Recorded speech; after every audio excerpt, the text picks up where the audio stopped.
Hi hello once again, आप सभी का बहुत स्वागत है हमारे आज के सीयूईटी के स्प्रिंट सेशन में, जहां पे चैप्टर नंबर 10 फाइनेंशियल मार्केट्स इसका वन शॉट लेक्चर मैं आप सभी के लिए लेकर आई हूँ।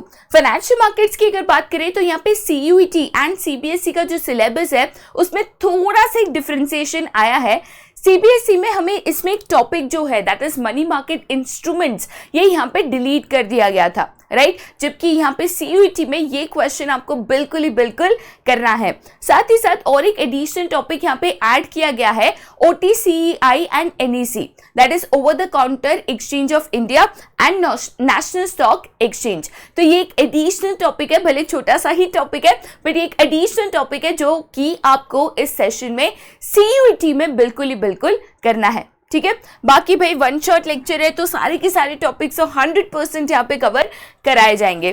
क्या एग्जैक्टली यहाँ पे सीयूईटी के सिलेबस के मुताबिक आपको यहाँ पे कवर करना है, तो सबसे पहले meaning of financial market. Financial market exactly क्या है, क्या उसका मीनिंग है, क्या उसका कंसेप्ट है and so on, followed by it's functions. तो फाइनेंशियल मार्केट क्यों बनाया गया, फाइनेंशियल मार्केट जो है उसका यहाँ पे क्या रोल है, क्या फंक्शंस है, राइट। उसके बाद जो नेक्स्ट क्वेश्चन पे हम जाएंगे वो यही क्वेश्चन है जो थोड़ा सा टेक्निकल है और साथ ही साथ आपको सीबीएसई में डिलीट किया गया था, that is money market and it's instruments, ठीक है।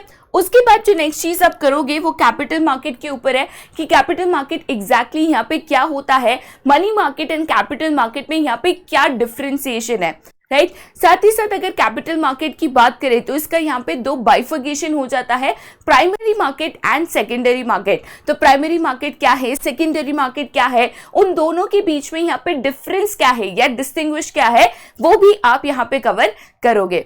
नेक्स्ट हम यहाँ पे जाएंगे जो कि हमारा एक टॉपिक है स्टॉक एक्सचेंज और उसकी वेरियस फंक्शंस। तो जब हम बात करते हैं NSE, BSE, national stock exchange, Bombay stock exchange, तो स्टॉक एक्सचेंज एग्जैक्टली क्या होता है और उसके यहाँ पे क्या फंक्शंस होते हैं।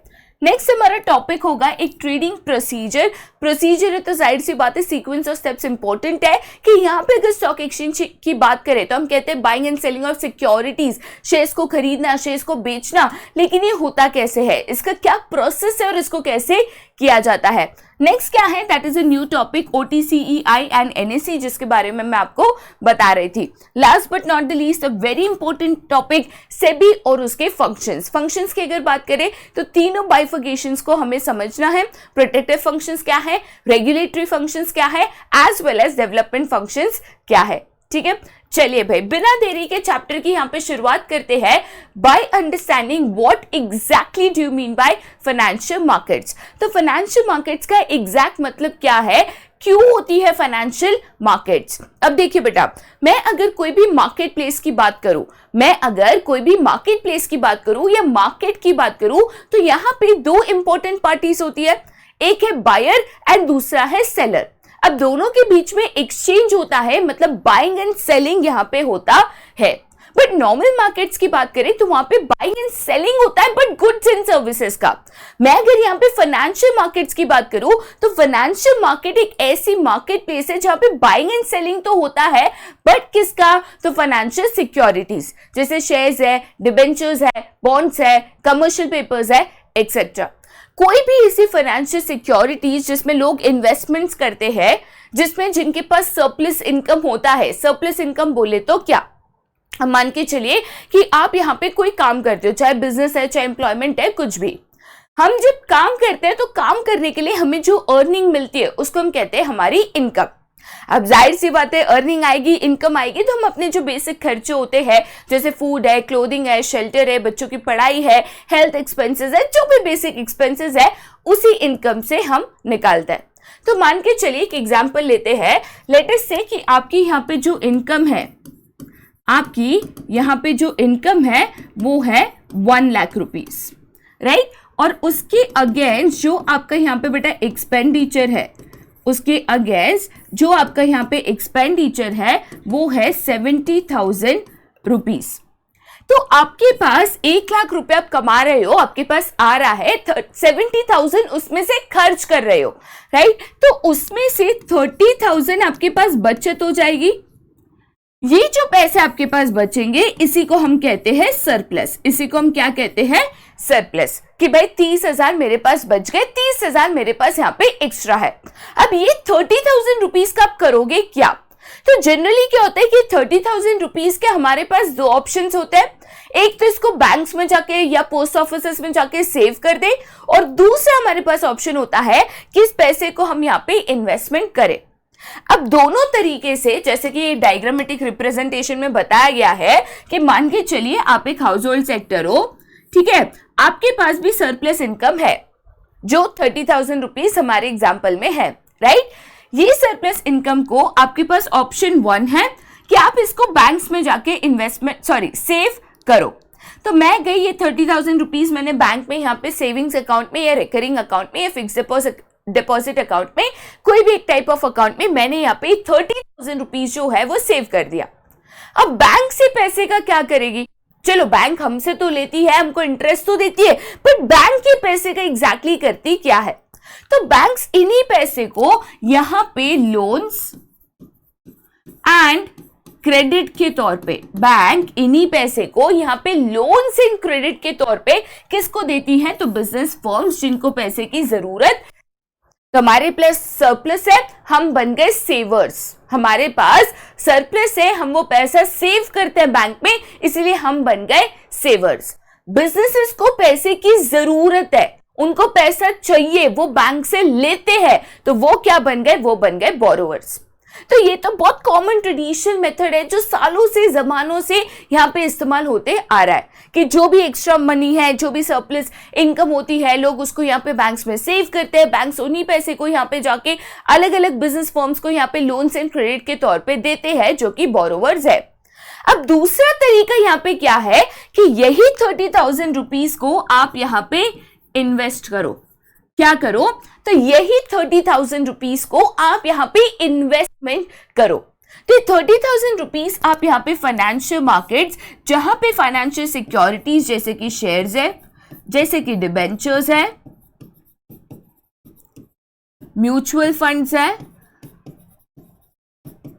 एक्सेट्रा, बहुत सारी फाइनेंशियल सिक्योरिटी ऑप्शंस होते हैं। तो यहां पे जाके आप ये पैसे को इन्वेस्टमेंट कर सकते हो, ठीक है। अब फाइनेंशियल मार्केट में हम जो ये सिक्योरिटीज को खरीदते हैं, इनमें जो पैसा हम डालते हैं, वापस ये पैसा घूम फिर के किसके पास जाता है? तो बिजनेस के पास ही जाता है। एंड में हमारे पास जो भी सरप्लस इनकम होती है, वो पैसा यहाँ पे किसी ना किसी मीडियम से, चाहे वो बैंक्स हो, चाहे वो फाइनेंशियल मार्केट्स हो, ये जाता किसके पास है? तो अल्टीमेटली आपके बिजनेस के पास जाता है। बट फाइनेंशियल मार्केट्स में डिफरेंस क्या है कि यहाँ पे हम फाइनेंशियल सिक्योरिटीज में इन्वेस्ट करते हैं। जब हम बैंक्स में पैसा डालते हैं तो हम बैंक्स में सेव करते हैं, राइट। बट अल्टीमेटली कंसेप्ट आपका सेम है कि जो हाउस होल्ड है उनके पास सरप्लस इनकम है, ये सरप्लस इनकम कोई ना कोई यहाँ पे माध्यम से आपके बिजनेस फर्म्स, जिनको पैसे की जरूरत है, जो बोरोइंग्स करते हैं, उनके पास यहाँ पे पहुंचती है। तो जब ये फाइनेंशियल मार्केट्स में ट्रेड होने वाली सिक्योरिटीज के द्वारा होता है, तो हम इनको यहाँ पे फाइनेंशियल मार्केट्स कहते हैं, ठीक है। चलिए, तो फाइनेंशियल मार्केट्स की अगर बात करें तो सबसे पहले वो एक लिंक के तौर पे एक्ट करता है between the सेवर्स and the borrowers, ठीक है। तो यहाँ पे फाइनेंशियल मार्केट क्या है? तो इन दोनों को कनेक्ट कर रहा है। यहाँ पे हाउस होल्ड है, वो सेवर्स है, उनके पास सरप्लस इनकम है, उनको पैसा सेव करना है, इन्वेस्ट करना है, तो वो फाइनेंशियल मार्केट में करते हैं। फाइनेंशियल मार्केट यहाँ पे बिजनेस को पैसे देता है जिसको बोरोइंग्स की जरूरत है, जिसके पास पैसे की कमी है या डेफिसिट है। तो इन दोनों को ये कनेक्ट करता है, इसीलिए हम कहते हैं ये लिंक है between the सेवर्स and the borrowers. साथ ही साथ ये जो मार्केट है, यहाँ पे मनी या तो कैपिटल को ट्रांसफर करती है जिनके पास सरप्लस है, टू दोस्त जिनको यहाँ पे पैसे की जरूरत है।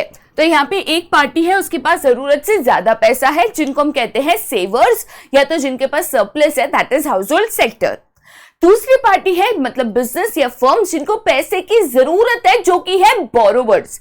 तो सेवर्स जिनके पास जरूरत से ज्यादा पैसा है, टू बोरोवर्स जिनको पैसे की जरूरत है, इन दोनों को कनेक्ट करने वाली एक कड़ी होती है फाइनेंशियल मार्केट। फर्क सिर्फ इतना है कि बैंक में हम पैसा सेव करते हैं, जबकि फाइनेंशियल मार्केट्स में बहुत सारी फाइनेंशियल सिक्योरिटीज होती है, उसमें हम पैसा इन्वेस्टमेंट करके उसको यहाँ पे हम बिजनेस फर्म में इनडायरेक्टली इन्वेस्टमेंट करते हैं। ठीक है, चलिए भाई आगे जाते हैं टू द नेक्स्ट, जो कि है फंक्शंस ऑफ फाइनेंशियल मार्केट। यहाँ पे मैंने फाइनेंशियल मार्केट क्या है ये तो आपको बता दिया, पर इसका काम एग्जैक्टली यहाँ पे क्या है। तो सबसे पहला काम या तो फंक्शन ऑफ फाइनेंशियल मार्केट है mobilising of savings and channelising them into most productive uses. मतलब क्या है, देखिए बेटा, हम हाउस होल्ड सेक्टर है, हम जो भी इनकम कमाते हैं, हमारा एक यहाँ पे आदत होती है, ये जिम्मेदारी भी होती है कि एक पार्ट ऑफ द इनकम जो है हम सेव या तो इन्वेस्टमेंट करें। अब सवाल ये आता है कि मान के चलो हम सेव या इन्वेस्टमेंट नहीं करते, जैसे पहले के जमाने में करते थे, गेहूं चावल के डब्बों में ऐसे भर के रखते थे, थोड़े तिजोरी में, थोड़े पलंग के अंदर, थोड़े गद्दे के नीचे। तो यहाँ पे ये पैसे अगर हम फाइनेंशियल मार्केट्स में नहीं देते, घर पे रख देते, तिजोरियों में रख देते हैं, तो क्या इसका कुछ इस्तेमाल होगा?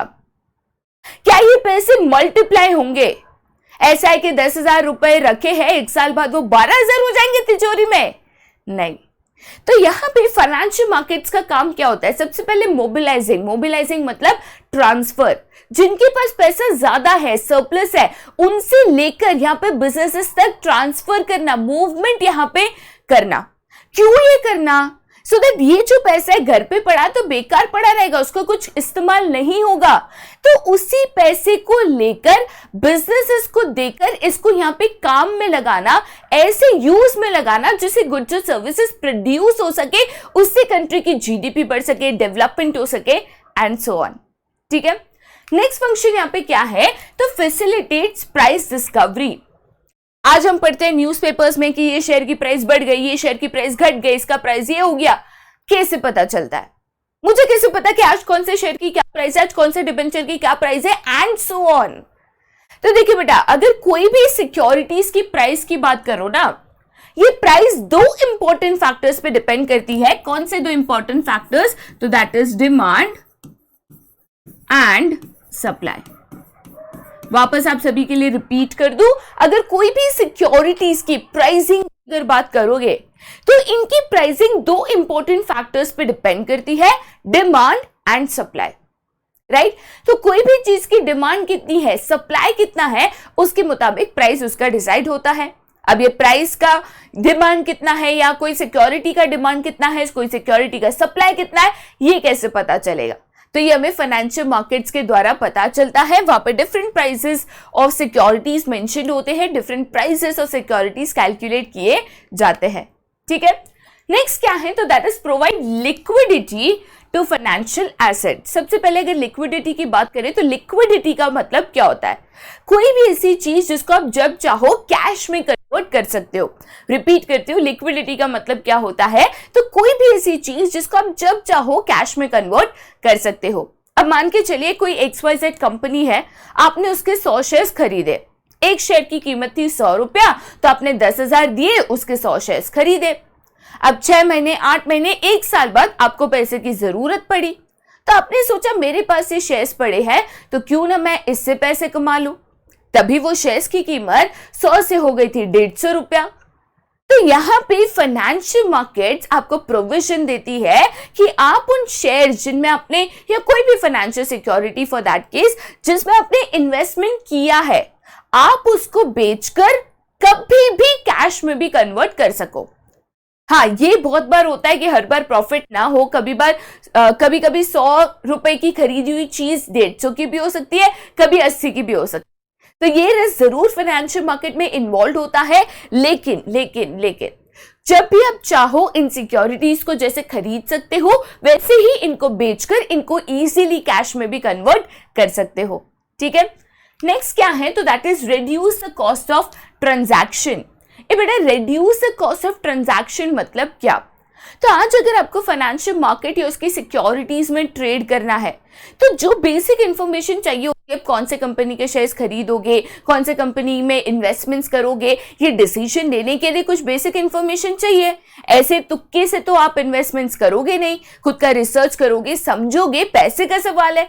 राइट तो ऐसे केस में जो भी बेसिक इंफॉर्मेशन चाहिए होती है कंपनी रिलेटेड, उसके शेयर के प्राइसेस में कितना उतार चढ़ाव आया है, क्या ट्रेंड रहा है, क्या ग्रोथ रहा है, तो ऐसे कोई भी बेसिक इंफॉर्मेशन अगर आपको चाहिए होती है तो वो भी आपको फाइनेंशियल मार्केट्स में अवेलेबल हो जाती है, जिससे जो ये इंफॉर्मेशन कलेक्ट करने के लिए या पाने के लिए जो एडिशनल कॉस्ट जाता है वो आपका नहीं जाता और आप इन्वेस्टमेंट्स कर हो। तो इसके दौरान आपका कॉस्ट ऑफ ट्रांजैक्शन जो है यहाँ पे रिड्यूस होता है।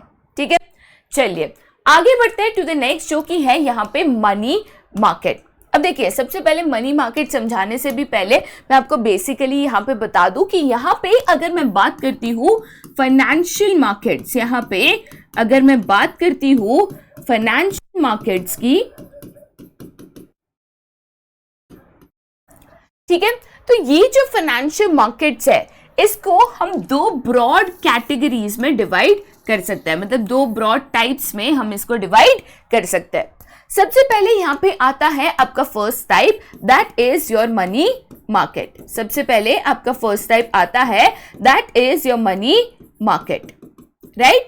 उसके बाद सेकेंड टाइप आपका यहाँ पे कौन सा आता है, तो सेकेंड टाइप आपका आता है जिसको हम कहते हैं कैपिटल मार्केट।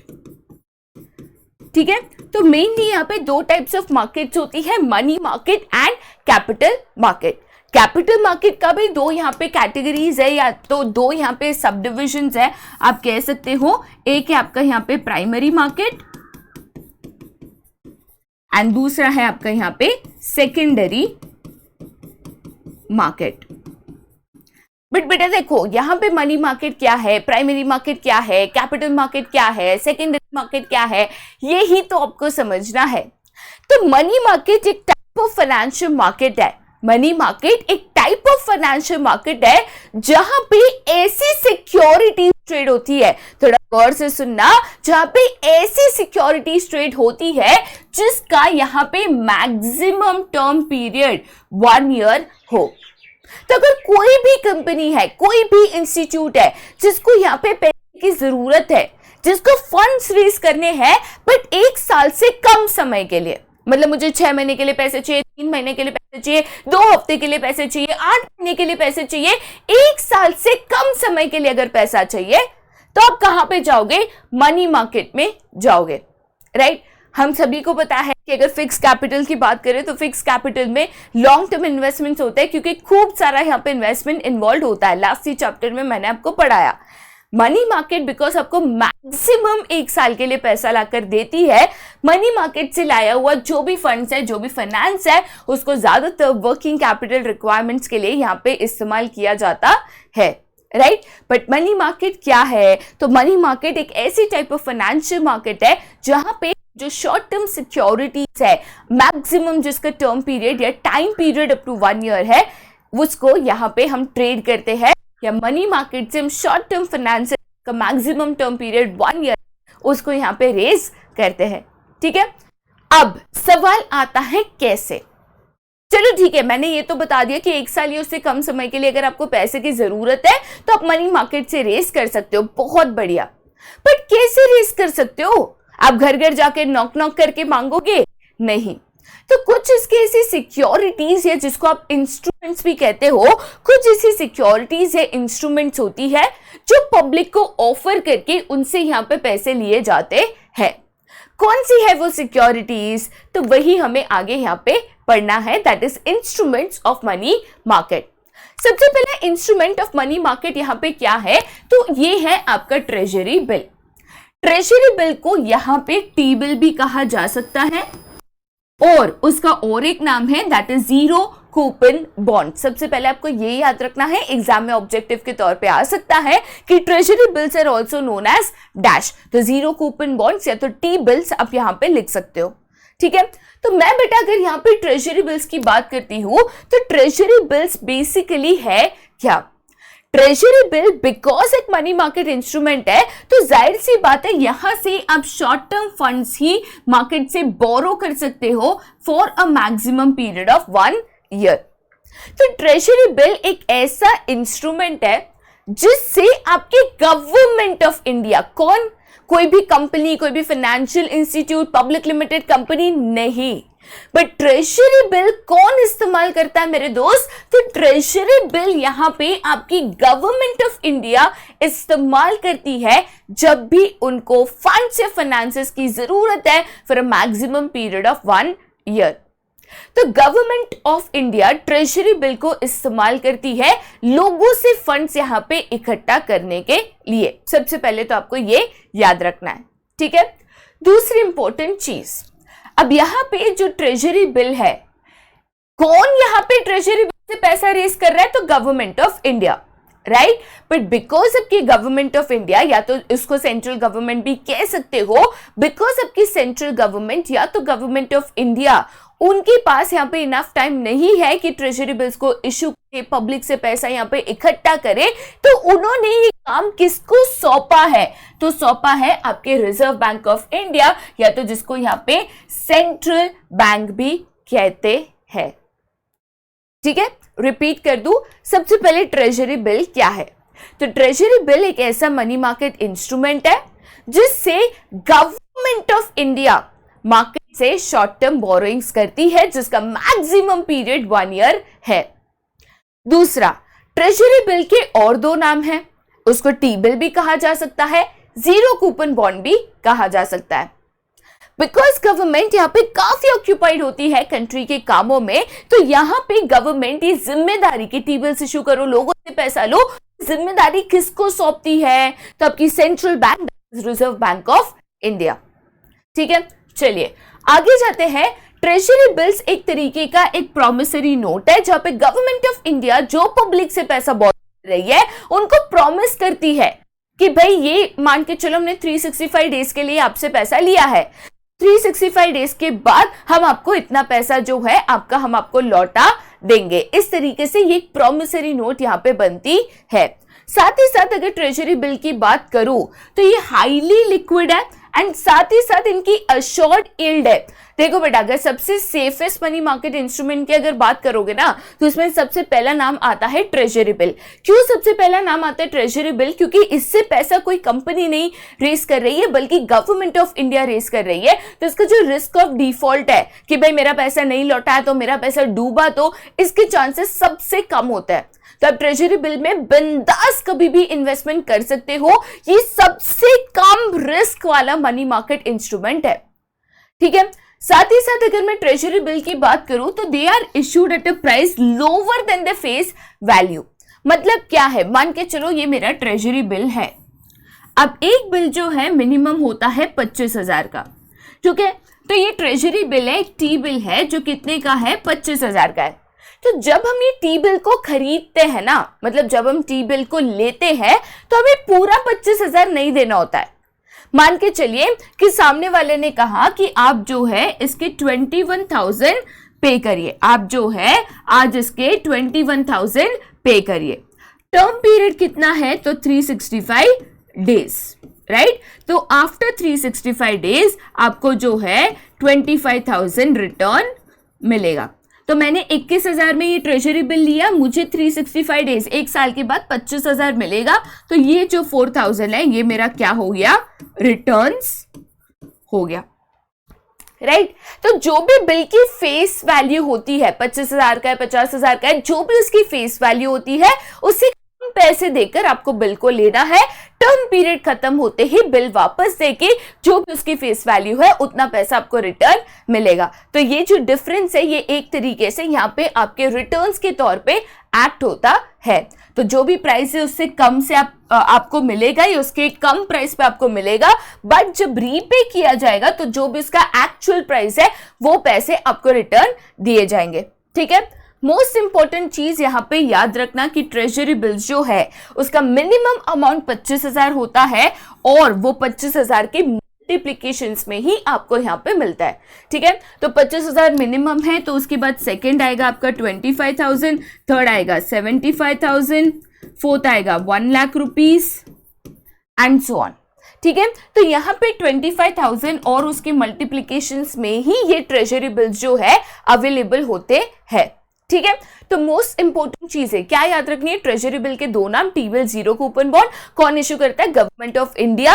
गवर्नमेंट ऑफ खुद इशू नहीं करती है, उनके बदले जो है रिजर्व बैंक ऑफ इंडिया या तो सेंट्रल बैंक जो आपकी है वो आपकी गवर्नमेंट के बदले ही बिल्स को यहाँ पे इशू करती है। मिनिमम अमाउंट 25,000 है, उसकी मल्टीप्लीकेशंस पे अवेलेबल है, फेस वैल्यू पे नहीं खरीदना, डिस्काउंटेड प्राइस में मिलता है, फेस वैल्यू के मतलब रिटर्न देते टाइम आपका जो फेस वैल्यू है उतना आपको यहाँ पे रिटर्न मिलता है। प्रॉमिसरी नोट है, one of the most secured instruments in the money market ये है। ठीक है, चलिए भाई आगे जाते हैं टू द नेक्स्ट, जो कि है यहाँ पे आपका commercial paper. Commercial paper again एक short term unsecured promissory note है। अनसिक्योर्ड बोले तो क्या, यहाँ पे इसके बदले कंपनी कोई भी आपको कोई चीज गिरवी रखना, कोलैटरल सिक्योरिटी रखना, ये मान के चलो हमने आपके पैसे नहीं दिए तो आप ये बेच सकते हो या ये गिरवी रखा है, ये नहीं करती। तो अनसिक्योर्ड प्रॉमिसरी नोट है, negotiable and transferable by mere endorsement है कि भाई अगर मान के चलो आपने किसी और को यहाँ पे देना है या ट्रांसफर करना है तो उसका आपने बस वो थमा दिया और ये ट्रांसफर हो गया, राइट। बट इसकी फिक्स मैच्योरिटी पीरियड भी होती है। बेसिकली कमर्शियल पेपर्स की अगर मैं बात करूं, ये कमर्शियल पेपर बिकॉज एक अनसिक्योर्ड इंस्ट्रूमेंट है, मतलब यहाँ पे कंपनी कोई भी चीज गिरवी नहीं रख रही है, कोई भी गारंटी ऑफ पेमेंट नहीं दे रही है। सेबी ने यहाँ पे एक कायदा बनाया है कि सिर्फ जो क्रेडिट वर्दी कंपनी है, जिनका मार्केट में नाम है, बड़ी बड़ी कंपनीज है, जिनकी फाइनेंशियल स्टेबिलिटी है, कि उन्होंने अगर लोगों से यहाँ पे पैसा बोरो किया भी तो भी लौटाने की क्षमता या कैपेसिटी रखता है, उतनी फाइनेंशियल स्टेबिलिटी है, उतना नाम है, गुडविल है, रेप्यूटेशन है, वही कंपनीज को अलाउड है यहाँ पे कमर्शियल पेपर के द्वारा शॉर्ट टर्म फंड्स को यहां पे मार्केट पे रेस करने का। बेसिकली कमर्शियल पेपर होता क्या है, तो एक तरीके से पब्लिक से पैसा बोरो करते हो।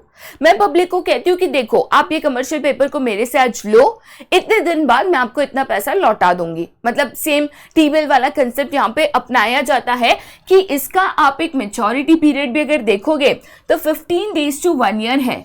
ठीक है, तो मान के चलिए सेम चीज यहां पे है, लेटेस्ट से ये आपका एक कमर्शियल पेपर है। ठीक है, तो मैं कहती हूं कि कमर्शियल पेपर जो है 15,000 रुपीज का है, एक एग्जांपल दे रही हूं, राइट। तो इसको जब मैं इश्यू करूंगी या लोग जब इसके लिए पे करेंगे, मैं कहती हूं कि आप मुझे 12,000 रुपीज दे दो। ठीक है, जब यहां पे मैं इसको रिडीम करूंगी, राइट, लेटेस्ट से कि इसका जो टर्म पीरियड है वो है 6 months, 6 महीना। तो 6 महीने बाद जब मैं इसको वापस लूंगी या सामने वाला व्यक्ति जब मुझे इसको वापस देगा, तो जो भी उसकी फेस वैल्यू है 15,000 रुपए वो मैं उसको लौटा दूंगी। तो सेम यहाँ पे जो डिफरेंस आता है 3,000 रुपीज, ये क्या हो गया, तो सामने वाले व्यक्ति के लिए रिटर्न्स हो गए या उसका यहाँ पे इंटरेस्ट हो गया।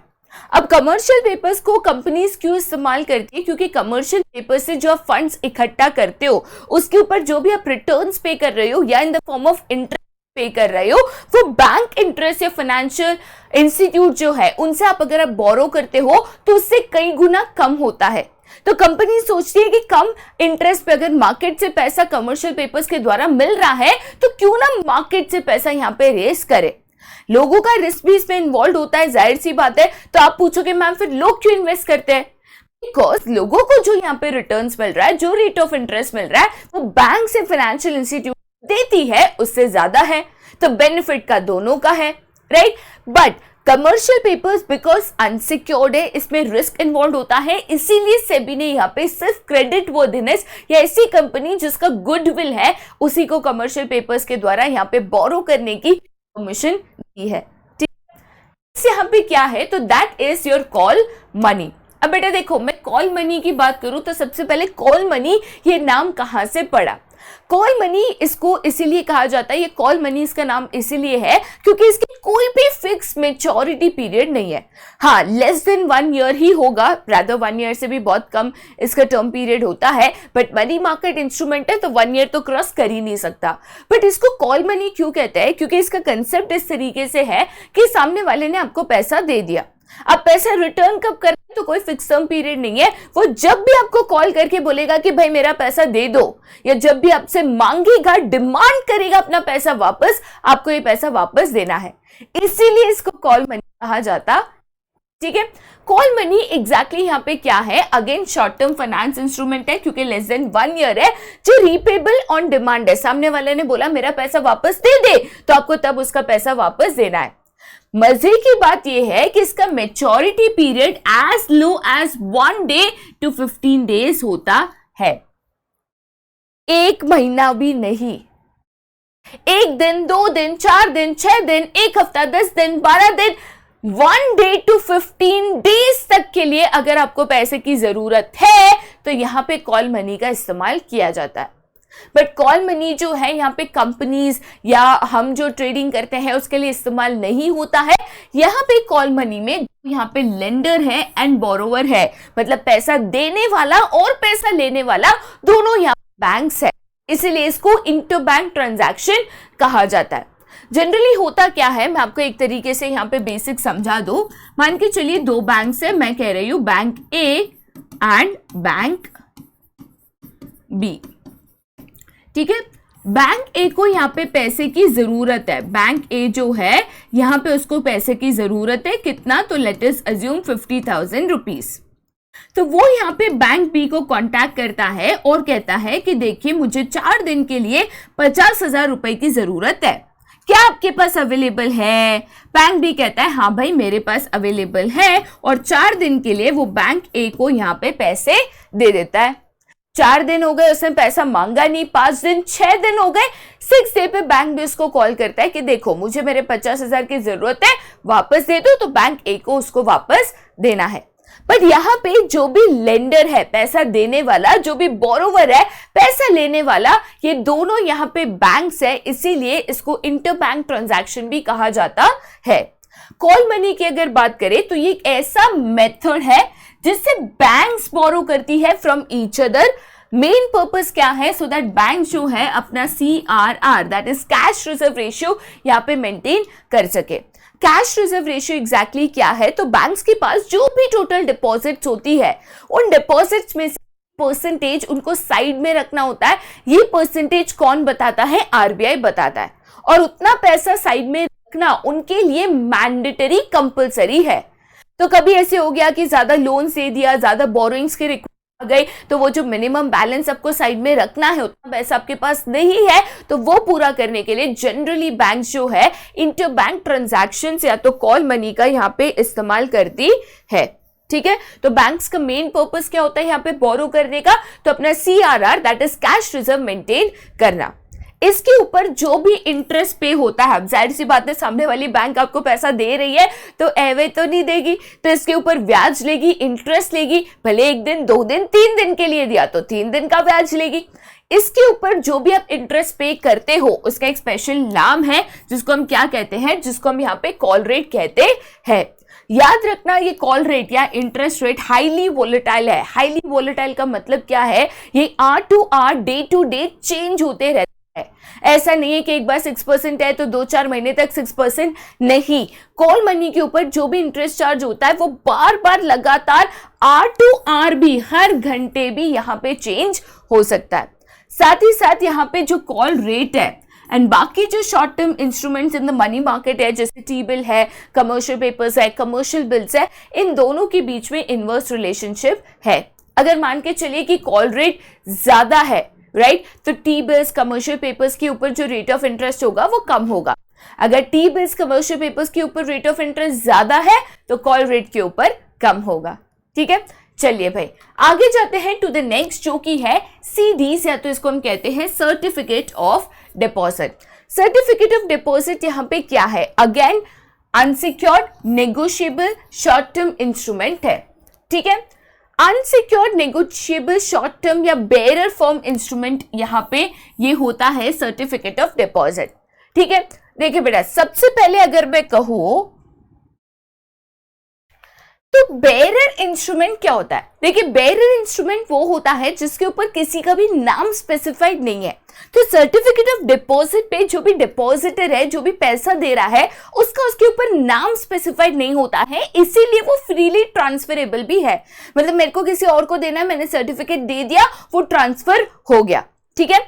यहाँ पे अगर सर्टिफिकेट ऑफ डिपॉजिट की बात करो तो ये जो आपकी कमर्शियल बैंक्स एंड जो आपकी यहाँ पे डेवलपमेंट फाइनेंशियल इंस्टीट्यूट होती है वो यहाँ पे सर्टिफिकेट ऑफ डिपॉजिट यहाँ पे इश्यू करके शॉर्ट टर्म फंड्स को यहाँ पे रेज कर सकती है। बेसिकली यहाँ पे जो सर्टिफिकेट ऑफ डिपॉजिट है वो यहाँ पे क्या होता है, राइट तो मान के चलिए कि कोई भी बैंक्स है उसको यहाँ पे डिपॉजिट्स की पैसे की जरूरत है, तो वो लोगों को इनवाइट करती है कि भाई आप हमारे यहाँ पे डिपॉजिट करिए, जो भी टर्म पीरियड है, जो भी रेट ऑफ इंटरेस्ट है वो आपको बताया जाता है एंड उसी तरीके से पब्लिक से यहाँ पे डिपॉजिट वेलकम किया जाता है। कोई भी अगर इंडिविजुअल है, कोई भी कंपनी है, फर्म्स है, कॉर्पोरेशंस है, तो उनसे ये सर्टिफिकेट ऑफ डिपॉजिट्स को लिया जा सकता है या उनसे ये डिपॉजिट्स यहाँ पे वेलकम की जा सकती है, स्पेशली ऐसे टाइम पे जब टाइट लिक्विडिटी पीरियड है। टाइट लिक्विडिटी पीरियड क्या होता है, तो जब लोगों के पास पैसा नहीं होता या इनकम नहीं होता और डिपॉजिट्स कम की जाती है या डिपॉजिट्स कम हो जाती है, बट मार्केट में जो क्रेडिट रिक्वायरमेंट है वो यहाँ पे इंक्रीज हो जाती है। तो बोरोवर्स ज्यादा है, क्रेडिट रिक्वायरमेंट ज्यादा है, बट सेवर्स कम है, पैसा सेव करने वाले कम है, तो इन दोनों को मैच करने के लिए यहाँ पे सर्टिफिकेट ऑफ डिपॉजिट का इस्तेमाल किया जाता है। तो बेसिकली आप जाते हो, आप यहाँ पे पैसा रखते हो इन कंपनीज में या डेवलपमेंट बैंक्स या कमर्शियल बैंक में पैसा यहाँ पे रखते हो और उसके बदले आपको एक सर्टिफिकेट मिलता है कि ये जो पैसा है आपको इतने समय के बाद इतने इंटरेस्ट के साथ यहाँ पे लौटाया जाएगा, राइट तो ज्यादा पैसा, लार्ज मनी अगर आपको मोबिलाइज करना है शॉर्ट पीरियड्स के लिए तो सर्टिफिकेट ऑफ डिपॉजिट का इस्तेमाल किया जा सकता है, राइट चलिए आगे जाते हैं टू द नेक्स्ट, जो कि है यहाँ पे कमर्शियल बिल्स। अब बेटा मैं अगर यहाँ पे कमर्शियल बिल्स की बात करूँ तो कमर्शियल बिल्स समझना बहुत आसान है आप सभी के लिए, बिकॉज हमने बिल्स ऑफ एक्सचेंज यहाँ पे ऑलरेडी किया हुआ है, ठीक है। तो कमर्शियल बिल्स एग्जैक्टली क्या है, ये बिल्स ऑफ एक्सचेंज ही है जहां पे जो वर्किंग कैपिटल ऑफ कंपनी है वो नीड्स को यहाँ पे पूरा किया जा सकता है। जाहिर सी बात है शॉर्ट टर्म है, नेगोशिएबल है, सेल्फ लिक्विडेटिंग इंस्ट्रूमेंट है। सेल्फ लिक्विडेटिंग मतलब क्या, अगेन यहाँ पे इसके एक टर्म पीरियड होता है कि 3 महीने बाद दे देंगे, 2 महीने बाद दे देंगे, जैसे टर्म खत्म होता है सामने वाला पैसा देना चाहिए, ठीक है।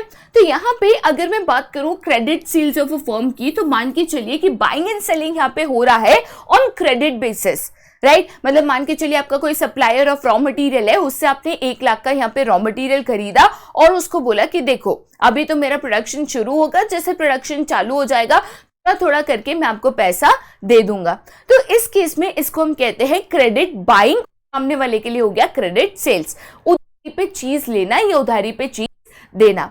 जब भी क्रेडिट बाइंग एंड सेलिंग की बात आती है तो ऐसे केस में कमर्शियल बिल्स या बिल्स ऑफ एक्सचेंज का इस्तेमाल किया जाता है, ठीक है। तो जब गुड्स को सेल करते हैं बट किस पे, तो क्रेडिट पे, उधारी पे, तो जो बायर है जाहिर सी बात है उसको एक specified date in the future ये पैसा लौटाना होता है। तो मैंने अगर उधारी पे सामान लिया, मैंने बोला 3 महीने बाद दे दूंगी, तो 3 महीना ये स्पेसिफाइड टाइम पीरियड है जिसके बाद मुझे ये पैसा लौटाना है, ठीक है। जो सेलर है वो स्पेसिफाइड डेट तक, मतलब 3 महीना बोला तो 90 डेज हो गया, तो 90 डेज तक यहाँ पे वेट करेगा एंड उसके बाद यहाँ पे बिल ऑफ एक्सचेंज जो है उसका इस्तेमाल करके वो आपसे पैसा वापस मांगेगा। जो सेलर है इसको ड्रॉवर ऑफ गुड्स कहते हैं। क्या कहते हैं? ड्रॉवर ऑफ गुड्स, ठीक है। वो आपके ऊपर बिल ड्रॉ करता है, राइट। एंड जो बायर है उसको ड्रॉवी कहते हैं, जो इस बिल को एक्सेप्ट करता है। सामने वाला जो सेलर है उसके लिए वो बिल्स रिसीवेबल है, उसको पैसा आना है। जो बायर है उसके लिए बिल्स पेएबल है, क्योंकि उसको ये पैसा सामने वाले को पे करना, ठीक है। साथ ही साथ यहाँ पे जब ये बिल एक्सेप्ट हो जाता है, अब मान के चलिए एक सेलर है और एक बायर है, ठीक है। यहां पे सेलर ने इस बायर को गुड्स सेल किया worth 7 lakh rupees on credit. क्या किया? तो गुड्स को सेल किया, राइट। तो जो सेलर है वो एक बिल ड्रॉ करेगा on the name of buyer, तो उसके लिए ये क्या हो गया? Bill receivable. उसको 7 लाख रुपया आना है। बायर के लिए क्या हो गया? Bills payable. उसको जो है यहां पे 7 लाख रुपया पे करना है। कितने दिन बाद पे करेगा? तो मैंने बोला 90 डेज। तो ये क्या हो गया? उसका टर्म पीरियड हो गया, राइट। अभी बिल जो है सेलर ने बायर के ऊपर ड्रॉ किया कि बाबा 7 लाख रुपया 3 महीने बाद तुझे मुझे पे करना है। बायर ने बिल को पढ़ा, अमाउंट वगैरह सब कुछ सही मेंशन्ड है, टर्म पीरियड सही मेंशन्ड है और उसके ऊपर यहाँ पे साइन किया। एक बार बायर ने इस बिल के ऊपर साइन किया, एक्सेप्ट कर लिया कि हाँ बाबा आप सही कह रहे हो, 3 महीने बाद मुझे आपको 7 लाख रुपया पे करना है, तब इस बिल को हम क्या कहते हैं? ट्रेड बिल कहते हैं। क्या कहते हैं? Trade bill. याद रखना ये ट्रेड बिल कब बनता है? जब बायर इस बिल को एक्सेप्ट करता है, तो ये क्या बन जाता है? Trade bill. ये ट्रेड बिल को आप लेकर बैंक्स के पास इसको डिस्काउंट करते हो या कर सकते हो जरूरत पड़ी तो। मतलब क्या है? यहां पे मान के चलो मैं सेलर हूं जिसके पास 7 लाख रुपए 3 महीने बाद आने वाले हैं, बायर ने बिल के ऊपर साइन कर दिया है, बट मुझे 2 महीने बाद अचानक से पैसों की जरूरत पड़ी। अब मुझे तो सामने वाला पैसा देगा, बट और 1 महीना उसके लिए बाकी है। मैंने उसको फोन भी किया, उसने बोला अभी तक तो पैसा अरेंज नहीं हुआ। अब मैं क्या करूं? क्योंकि सामने वाले को 90 डेज का टाइम दिया है, तो मैं उसे 1 महीना जल्दी पैसा देने के लिए फोर्स नहीं कर सकती। तो इस केस में मैं बैंक के पास जाके ये बिल को डिस्काउंट कर सकती हूँ। मतलब मैं बैंक के पास जाऊंगी, बैंक को कहूंगी कि देखो और 30 डेज के बाद मुझे 7 लाख रुपीस आने वाला है और मैं उनकी ट्रेड बिल दिखाऊंगी, बट मुझे आज पैसे की जरूरत है। तो बैंक मुझे यहाँ पे पैसे दे सकता है, बट इसको डिस्काउंट क्यों बोलते हैं? बिकॉज बैंक पूरा 7 लाख रुपीस आपको नहीं देगा। मान के चलो बैंक कहती है कि मैं आपको 6,30,000 रुपीस दे दूंगा, मतलब 90% दे दूंगा, 10% जो मैं रिस्क ले रहा हूं 1 महीने का वो मेरा, राइट? तो यहाँ पे बैंक आपसे बिल ले लेगी, 6,30,000 आपको दे देगी। 1 महीने बाद ये बिल बैंक जो है, जो बायर है उसके पास लेकर जाएगी, बिल देगी, 7 लाख रुपीस लेगी। बट बिल यहाँ पे डिस्काउंट तब भी हो सकता है जब बायर उसको एक्सेप्ट करता है और तब जाके ये ट्रेड बिल में यहाँ पे कन्वर्ट होता है, राइट?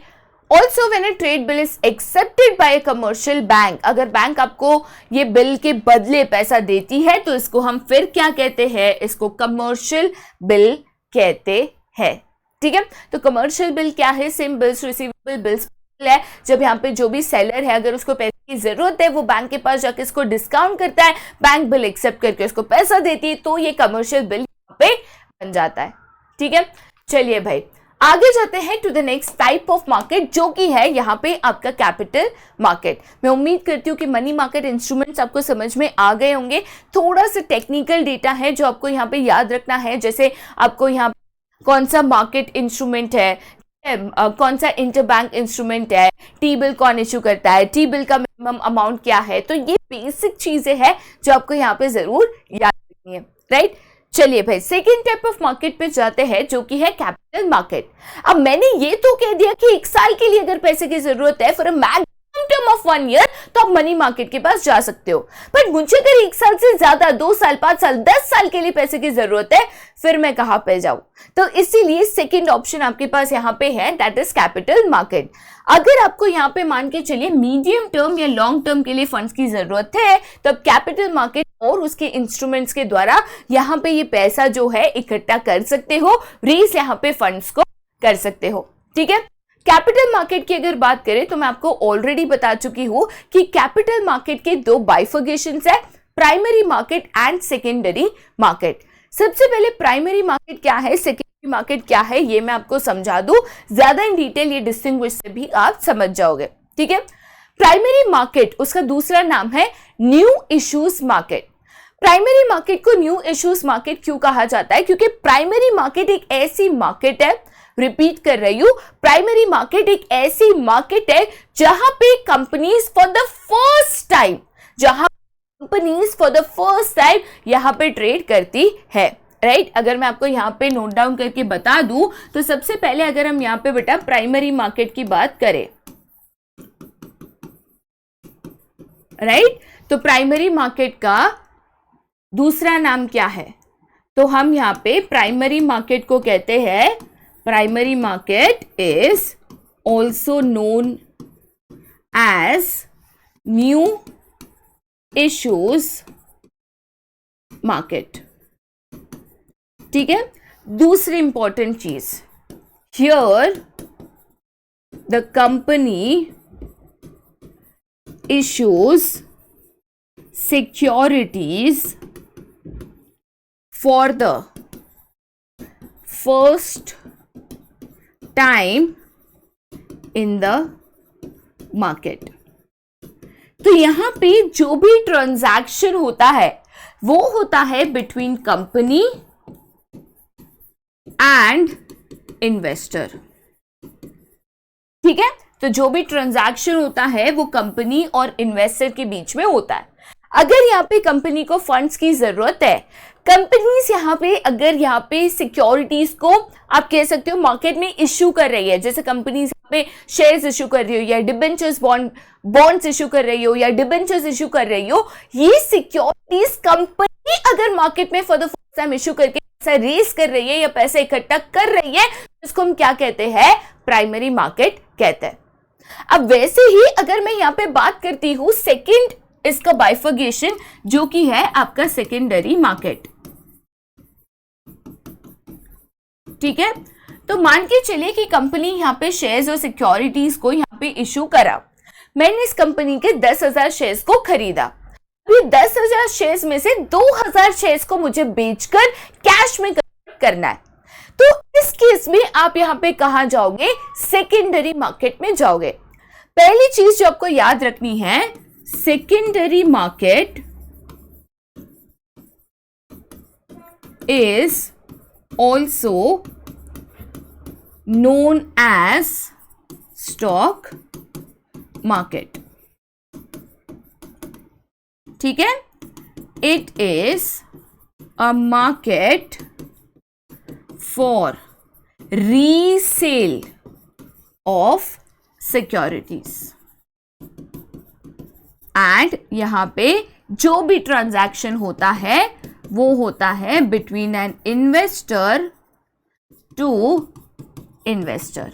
तो यहां पे सिक्योरिटीज सेल करने वाला भी इन्वेस्टर है और सिक्योरिटीज बाय करने वाला भी इन्वेस्टर है। याद रखना, इसको मार्केट ऑफ रीसेल कहते हैं या स्टॉक मार्केट कहते हैं, क्योंकि यहाँ पे सिक्योरिटीज ऑलरेडी हमने प्राइमरी मार्केट से एक बार परचेस कर ली है, अब उसको हम दोबारा बेच रहे हैं, रीसेल कर रहे हैं, इसीलिए this is known as secondary market. तो जो भी ट्रांजैक्शन होता है वो इन्वेस्टर टू इन्वेस्टर के बीच में होता है, इसमें कंपनीज इन्वॉल्व नहीं होती है। ठीक है, चलिए भाई थोड़ा सा इसको इन डिटेल भी हम करेंगे वाया डिस्टिंग्विश, जो कि आपके सीयूटी के सिलेबस में भी है।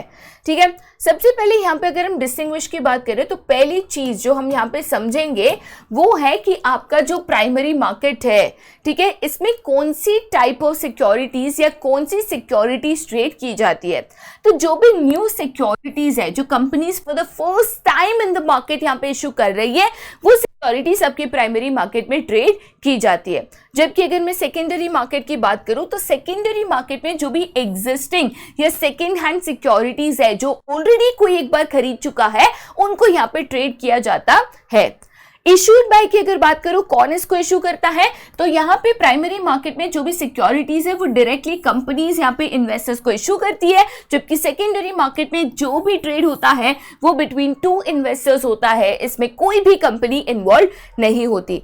कैपिटल फॉर्मेशन की बात करें तो यहाँ पे डायरेक्ट कैपिटल फॉर्मेशन होता है, क्योंकि जो भी यहाँ पे सेवर्स, जो भी हाउस होल्ड्स है, वो अपने सरप्लसेस को या अपने सेविंग्स को यहाँ पे इन सिक्योरिटीज को परचेस करके ये सरप्लस को मार्केट में इन्वेस्ट करते हैं।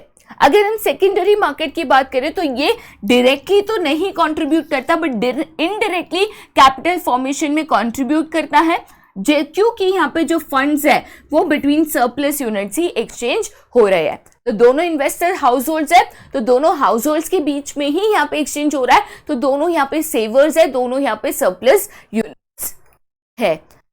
जबकि यहाँ पे कंपनी टू इन्वेस्टर हो रहा है, मतलब इन्वेस्टर सरप्लस में आता है, कंपनी डेफिसिट में आता है। मैंने आपको फर्स्ट ही स्लाइड में बताया था। तो ये जो एक्सचेंज है डायरेक्टली कैपिटल कंट्रीब्यूशन में कंट्रीब्यूट करता है, राइट। नेक्स्ट अगर एंट्री की बात करें तो ऑल कंपनीज जो है वो प्राइमरी मार्केट एंटर करती है जब भी उनको यहाँ पे कैपिटल फंड्स रेज करने की जरूरत हो। सेकेंडरी मार्केट की अगर बात करें तो स्टॉक एक्सचेंज में सिर्फ जो लिस्टेड कंपनीज है उन्हीं को ट्रेड करना यहाँ पे अलाउड है। तो सारी कंपनी स्टॉक एक्सचेंजेस में ट्रेड नहीं कर सकती, अगर वो लिस्टेड है तभी वो स्टॉक एक्सचेंज में ट्रेड कर सकती है, राइट। ज्योग्राफिकल लोकेशन की बात करें तो यहाँ पे जो आपकी प्राइमरी मार्केट है इसकी कोई भी फिक्स ज्योग्राफिकल एरिया नहीं है। कोई भी बैंक है, इंस्टीट्यूट है, फॉरेन इन्वेस्टर्स है एक्सेट्रा, वो यहाँ पे प्राइमरी में ट्रेड कर सकता है। Secondary market stock exchanges, yes, इनके फिक्स ज्योग्राफिकल लोकेशन साथ ही साथ वर्किंग आवर्स भी होते हैं, राइट। तो एनएसई है, बीएसई है, अगर आपको इनका एड्रेस चाहिए इजीली मिल जाता है क्योंकि इनकी फिक्स ज्योग्राफिकल लोकेशन या तो फिजिकल प्लेस होती है। प्राइस की अगर बात करें तो यहाँ prices of securities in primary market जो है, मतलब कंपनी जो है जो शेयर्स इशू कर रही है, डिबेंचर्स इशू कर रही है, वो कितने में करेगी ये कंपनी खुद डिसाइड करती है। तो जो भी कंपनी का टॉप मैनेजमेंट है वो खुद डिसाइड करता है कि उनकी जो शेयर्स यहाँ पे बेचे जा रहे हैं उसका प्राइस क्या होगा। सेकेंडरी मार्केट में कोई भी व्यक्ति यहाँ पे प्राइस डिसाइड नहीं कर सकता। इसके जो प्राइसेस है दो फैक्टर्स डिमांड और सप्लाई के मुताबिक यहाँ पे डिसाइड होता है। तो कितनी डिमांड है इन शेयर्स की, कितना सप्लाई है, उसके मुताबिक इनके प्राइसेस यहाँ पे जो है डिसाइड होते हैं, ठीक है। चलिए आगे जाते हैं टू द नेक्स्ट, जो कि है यहाँ पे आपका सेकेंडरी मार्केट स्टॉक एक्सचेंज। जैसे कि मैंने आपको बताया था secondary market is also known as stock exchange. Stock exchange यहाँ पे एग्जैक्टली है क्या? तो स्टॉक एक्सचेंज कोई भी एक ऐसा ऑर्गेनाइजेशन या बॉडी ऑफ इंडिविजुअल्स है, इनकॉर्पोरेटेड और नॉट, मतलब इनकॉर्पोरेशन उसका यहाँ पे मैंडेटरी नहीं है, बट इनका मेन पर्पस यहाँ पे क्या है? तो assisting, regulating and controlling of business in buying and selling and dealing in securities. तो जो भी सिक्योरिटीज है, चाहे डिबेंचर्स हो, बॉन्ड्स हो, म्यूचुअल फंड्स हो, कमर्शियल बिल्स हो एक्सेट्रा, ये जो भी सिक्योरिटीज है जो कि सेकेंडरी मार्केट में ट्रेड होती है, ये जो भी सिक्योरिटीज है जो कि सेकेंडरी मार्केट में ट्रेड होती है, स्टॉक एक्सचेंजेस में ट्रेड होती है, इनके बाइंग एंड सेलिंग को रेगुलेट करना, इसके लिए कायदे कानून बनाना, इनकी प्रोसेसेस डिजाइन करना कि इनका स्मूथ बाइंग एंड सेलिंग हो सके, राइट। साथ ही साथ जो भी इनके यहाँ पे आप कहते हो कोड ऑफ कंडक्ट है, जो इनके कायदे कानून है, वो भी यहाँ पे डेवलप करना। तो जो भी स्टॉक एक्सचेंजेस में buying and selling of securities होती है, किस तरीके से होगी, क्या इन्वॉल्व होंगे, क्या यहाँ पे प्रोसीजर होगा, क्या रूल्स फॉलो करने होंगे, कौन इसको कर पाएगा, ये सारी चीजें जो है स्टॉक एक्सचेंज को डिसाइड करना होता है। तो मेनली बाइंग एंड सेलिंग जो है स्मूथली भी हो और साथ ही साथ यहाँ कोई भी फ्रॉड्स है, चीट्स है, ये मिनिमम हो, ये स्टॉक एक्सचेंज को देखने का काम है, ठीक है। चलिए भाई, फंक्शंस ऑफ स्टॉक एक्सचेंज की अगर बात करें तो स्टॉक एक्सचेंज क्या क्या एडिशनल फंक्शंस या रोल यहाँ पे परफॉर्म करता है। सबसे पहला फंक्शन ऑफ स्टॉक एक्सचेंज है, it acts as an economic barometer. Economic barometer क्या होता है? तो जैसे थर्मोमीटर है जो हमारे बॉडी का टेम्परेचर मेजर करता है, वैसे ही कोई एक कंट्री है, अगर मुझे देखना है कि कंट्री की इकोनॉमिक कंडीशन कैसी है, ये कंट्री ग्रो कर रही है, डेवलप कर रही है या नहीं कर रही है, तो उसका one of the best indicator होता है स्टॉक मार्केट। अगर कोई भी कंट्री है जिसकी स्टॉक मार्केट ऐसे ऊपर जा रही है, मतलब कंट्री भी ग्रो एंड डेवलप कर रही है। कोई भी ऐसी स्टॉक मार्केट है जिसकी कंडीशन नीचे जा रही है, जो ऐसे नीचे जा रही है, मतलब वो कंट्री भी जो है यहाँ पे नीचे जा रही है। स्टॉक एक्सचेंज को one of the best barometers या measurement of economic condition of a country माना जाता है कि मुझे अगर कोई कंट्री का ग्रोथ एंड डेवलपमेंट देखना है तो उसकी स्टॉक मार्केट, उसका कंडीशन को देखो। स्टॉक मार्केट की कंडीशन अच्छी है, स्टॉक ऊपर जा रही है, तो कंट्री भी ऊपर जा रही है एंड वाइस वर्सा। लेकिन यहाँ पे रोल या फंक्शन क्या है? तो प्राइसिंग ऑफ सिक्योरिटीज। कोई भी यहाँ पे शेयर्स है, डिबेंचर्स है, कोई भी सिक्योरिटीज है, उसका प्राइस कैसे पता चलेगा? तो प्राइस डिपेंड करता है दो फैक्टर्स पे या फोर्सेस पे, that is demand and supply. कि उस सिक्योरिटी की डिमांड कितनी है, उस सिक्योरिटी का सप्लाई इन द मार्केट कितना है। ये डिमांड सप्लाई कौन चेक करता है, कौन मेजर करता है? तो वो भी स्टॉक एक्सचेंज यहाँ पे करता है और उसके मुताबिक इन सिक्योरिटीज के प्राइसेस यहाँ पे तय किए जाते हैं। नेक्स्ट क्या है? तो that is safety of transactions. But अगर मैं सेफ्टी ऑफ ट्रांजैक्शंस की बात करूं तो स्टॉक एक्सचेंज जो भी बाइंग एंड सेलिंग होती है, जो भी ट्रेडिंग इन सिक्योरिटीज होती है, वो सही तरीके से हो, कंप्लीटली सेफ हो, जो भी ट्रांजैक्शंस हो वो यहाँ पे बिना फ्रॉड या चीटिंग के द्वारा हो। तो ये सारी चीजें यहाँ पे स्टॉक एक्सचेंज देखती है, ठीक है। नेक्स्ट क्या है? तो that is contributes to economic growth. अब देखिए बेटा, स्टॉक एक्सचेंज है जहां पे रीसेल और सिक्योरिटीज हो रहा है, जहां पे आप सिक्योरिटीज की लिक्विडिटी दे रहे हो, जिससे सिक्योरिटीज को इजीली सेल करके कैश में कन्वर्ट किया जा सकता है, तभी तो लोग इन सिक्योरिटीज में इन्वेस्ट कर रहे हैं ना, राइट। अगर आज मुझे ऐसे लगता कि बाबा शेयर्स खरीद तो लूंगी, बेच नहीं पाऊंगी, तो क्या मैं शेयर्स में इन्वेस्टमेंट करती? नहीं, इन्वेस्टमेंट ही करती। बिजनेस फर्म्स के पास फंड्स नहीं आता तो क्या ये ग्रो एंड एक्सपैंड कर पाते? नहीं। तो यहां पे अगर मैं इन स्टॉक एक्सचेंजेस की बात करूं, बिकॉज स्टॉक एक्सचेंज है, बिकॉज वो लिक्विडिटी देता है, जहां पे ट्रेडिंग इन सिक्योरिटीज होता है, इसी के कारण जो हाउस होल्ड का सरप्लस है, सेविंग से ही बिजनेस फर्म्स के पास जाके प्रोडक्टिव यूज में लग पाता है, जिससे जाहिर सी बात है यहाँ पे कंट्री का इकोनॉमिक ग्रोथ भी होता है। नेक्स्ट क्या है, तो that is spreading of equity cult. But इसका मतलब यहाँ पे क्या होता है कि लोगों में ये जो इन्वेस्टमेंट्स है, या आपको ये फाइनेंशियल सिक्योरिटीज में इन्वेस्टमेंट करना चाहिए, ये एजुकेशन, ये अवेयरनेस यहाँ पे स्प्रेड करना। तो स्टॉक एक्सचेंज जो है कंज्यूमर अवेयरनेस के द्वारा, कंज्यूमर एजुकेशन के द्वारा, जहाँ पे फाइनेंशियल एजुकेशन लोगों को दिया जाता है कि कैसे ये जो आपके इन्वेस्टमेंट से काम करता है, कैसे फाइनेंशियल मार्केट काम करता है, क्यों इसमें इन्वेस्ट करना चाहिए, किस तरीके से करना चाहिए, किन चीज़ों के बारे में सावधान रहना चाहिए, ये चीज़ें यहाँ पे स्प्रेड करके लोगों में धीरे धीरे जो है ये नॉलेज देकर कहीं ना कहीं उनको इंकरेज कर रही है कि इन फाइनेंशियल मार्केट्स और उनकी सिक्योरिटीज में ट्रेड करें। कहाँ वो जमाना था जब डिकेड्स पहले जो है, ठीक है, यहाँ पे लोगों को एक आप कह सकते हो गलतफहमी थी, या उनका एक असम्पशन हुआ करता था कि शेयर्स मार्केट जो है एक तरीके से सट्टा बाजार है, लोग जो बस गैम्बलिंग करते हैं, बहुत रिस्क इन्वॉल्व होता है। और आज कहाँ लोग इतना ज्यादा प्लान्ड इन्वेस्टमेंट्स इन्हीं मार्केट्स में कर रहे हैं। आज कितने लोग हैं जो इन मार्केट्स में इन्वेस्ट कर रहे हैं? क्यों? क्योंकि उतना अवेयरनेस क्रिएट हो रहा है, उतना एजुकेशन स्प्रेड हो रहा है इन चीजों को लेकर। तो यही स्टॉक मार्केट का बेटा वन ऑफ द काम होता है, ठीक है। उसके अलावा जो है that is providing scope for speculation. Speculation का मतलब क्या होता है? तो एक तरीके से फोरकास्टिंग। तो जब भी हम यहाँ पे सिक्योरिटीज में इन्वेस्ट, हम ये सोचते हैं कि कल उठ के कौन सी सिक्योरिटी मुझे ज्यादा फायदा देगी, किसकी प्राइसेस यहाँ पे बढ़ेंगे। अब ये हेल्दी स्पेक्यूलेशन कुछ हद तक अलाउड होता है। स्टॉक मार्केट आपको कई ज्यादा इंफॉर्मेशन देता है, हर एक कंपनी, उसके शेयर प्राइसेस की, बाबा पूरे हफ्ते में क्या प्राइस चेंज हुआ है, महीने में क्या प्राइस चेंज हुआ है, कितना ग्रोथ रहा है, जिससे आप अपने स्मार्ट इन्वेस्टमेंट्स कर सकते हो। आप चूज कर सकते हो कि आप कौन सी सिक्योरिटीज में यहाँ पे इन्वेस्ट करो जो आपको कल उठ के फायदा दे। नेक्स्ट क्या है? तो दैट इज लिक्विडिटी, जो कि मैं ऑलरेडी बता चुकी हूँ। One of the major functions of stock exchange यही है कि रीसेल प्लेटफॉर्म यहाँ पे देना। जो भी यहाँ पे इन्वेस्टर्स है, जो प्राइमरी मार्केट में शेयर्स या अलग अलग सिक्योरिटीज में इन्वेस्ट करते हैं, वो यहाँ पे स्टॉक मार्केट में इन्हीं में ट्रेड कर सके, इन्हीं का बाइंग एंड सेलिंग कर सके, अगर चाहे तो अपनी सिक्योरिटीज को इजीली कैश में भी कन्वर्ट कर सके। नेक्स्ट क्या है? तो that is better allocation of capital. अब देखिए बेटा, स्टॉक मार्केट जो है उसके पास भी इंफॉर्मेशन अवेलेबल होती है हर एक कंपनी के शेयर्स के बारे में या सिक्योरिटी के बारे में। इससे एज एन इन्वेस्टर आप अपने फंड्स को बेटर अलोकेट कर सकते हो, किधर कितना इन्वेस्ट करना है, किधर कितना पैसा डालना है, कहाँ पे ग्रोथ ज्यादा दिख रहा है, उस मुताबिक आप अपने फंड्स को यहाँ पे सिक्योरिटीज में इन्वेस्टमेंट कर सकते हो। Last but not the least, that is promotes the habits of savings and investment. देखिए बेटा, हमें पता है कि बैंक्स है, फाइनेंशियल मार्केट्स है, यहाँ पे अगर हम पैसा सेव करते हैं, यहाँ पे पैसा अगर हम इन्वेस्ट करते हैं तो उस पर हमें रिटर्न्स मिलते हैं, एडिशनल इनकम जनरेट होती है।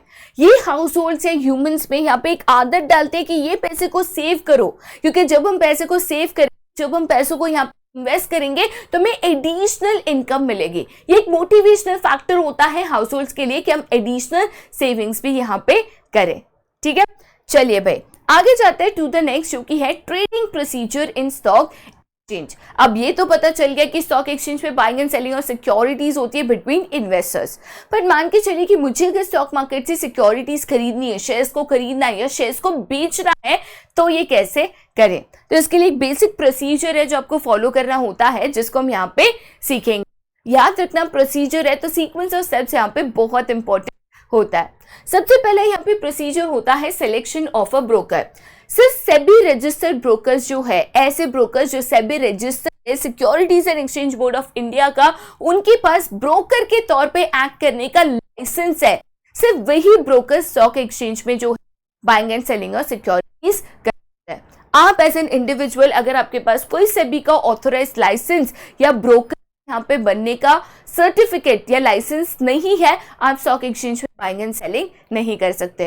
तो ज्यादातर जो इन्वेस्टर्स होते हैं, जाहिर सी बात है हर इन्वेस्टर ब्रोकर नहीं होता है, तो ज्यादातर जो इन्वेस्टर्स होते हैं सबसे पहले एक ऐसे ब्रोकर को सिलेक्ट करते हैं जो सेबी रजिस्टर्ड होता है। ब्रोकर आपका यहाँ पे सिलेक्ट होने के बाद, मतलब जब आप ब्रोकर के पास जाते हो तो कुछ बेसिक डिटेल्स यहाँ पे होती है कि भाई ब्रोकर कौन सा है, क्या कमीशन है, क्या ट्रेडिंग करता है। तो बेसिक डिटेल्स के मुताबिक आप कोई भी ब्रोकर को सिलेक्ट कर सकते हो।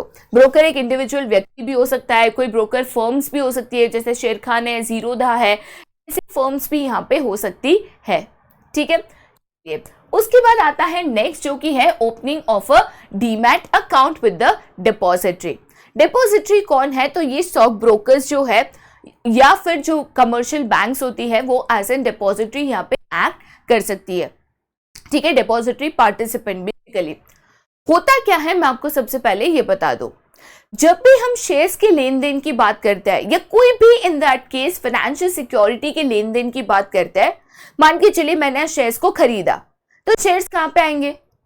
मैंने शेयर्स को बेचा तो कहां से जाएंगे? तो पहले ये चीजें होती थी फिजिकल फॉर्म में। ठीक है, मतलब आप शेयर्स खरीदते थे कंपनी से, सो उसका शेयर सर्टिफिकेट मिलता था, बेचते थे तो शेयर सर्टिफिकेट कैंसिल करके किसी और के नाम पे किया जाता था। उसमें बहुत ज्यादा रिस्क इन्वॉल्व होता था, शेयर सर्टिफिकेट फट गया, टूट गया, इंक ये हो गया, चोरी हो गया, बहुत ज्यादा चीजें यहाँ पे झमेला था। तो इसीलिए अब हम यही काम जो है इलेक्ट्रॉनिक फॉर्मेट में करते हैं। इसलिए हमें क्या करना है, तो कोई भी एक डिपॉजिटरी पार्टिसिपेंट के पास जाके हमें ओपन करवाना होता है एक डीमैट अकाउंट। ठीक है, जैसे हम सेविंग्स अकाउंट ओपन करते हैं, रिकरिंग अकाउंट ओपन करते हैं। सेविंग्स अकाउंट में हमारे सारे फाइनेंशियल ट्रांजैक्शंस होते हैं, पैसा आया तो क्रेडिट हुआ, पैसा गया तो डेबिट हुआ। वैसे ही यहाँ पे अगर हम स्टॉक मार्केट की बात करें, तो अगर फाइनेंशियल सिक्योरिटीज में या फाइनेंशियल सिक्योरिटीज जैसे शेयर्स, डिबेंचर्स में अगर आपको ट्रेड करना है तो उसके लिए आपको एक डीमैट अकाउंट की जरूरत होती है। आपने शेयर्स खरीदे, उसमें क्रेडिट हो गया, आपने बेचा, उसमें डेबिट हो गया, एंड सो ऑन। तो यहाँ पे हम एक डीमैट अकाउंट को ओपन करके यहाँ पे ये ट्रेडिंग की प्रोसीजर की शुरुआत कर सकते हैं। डीमैट अकाउंट जो ओपन होता है एक डिपॉजिटरी के पास ओपन होता है।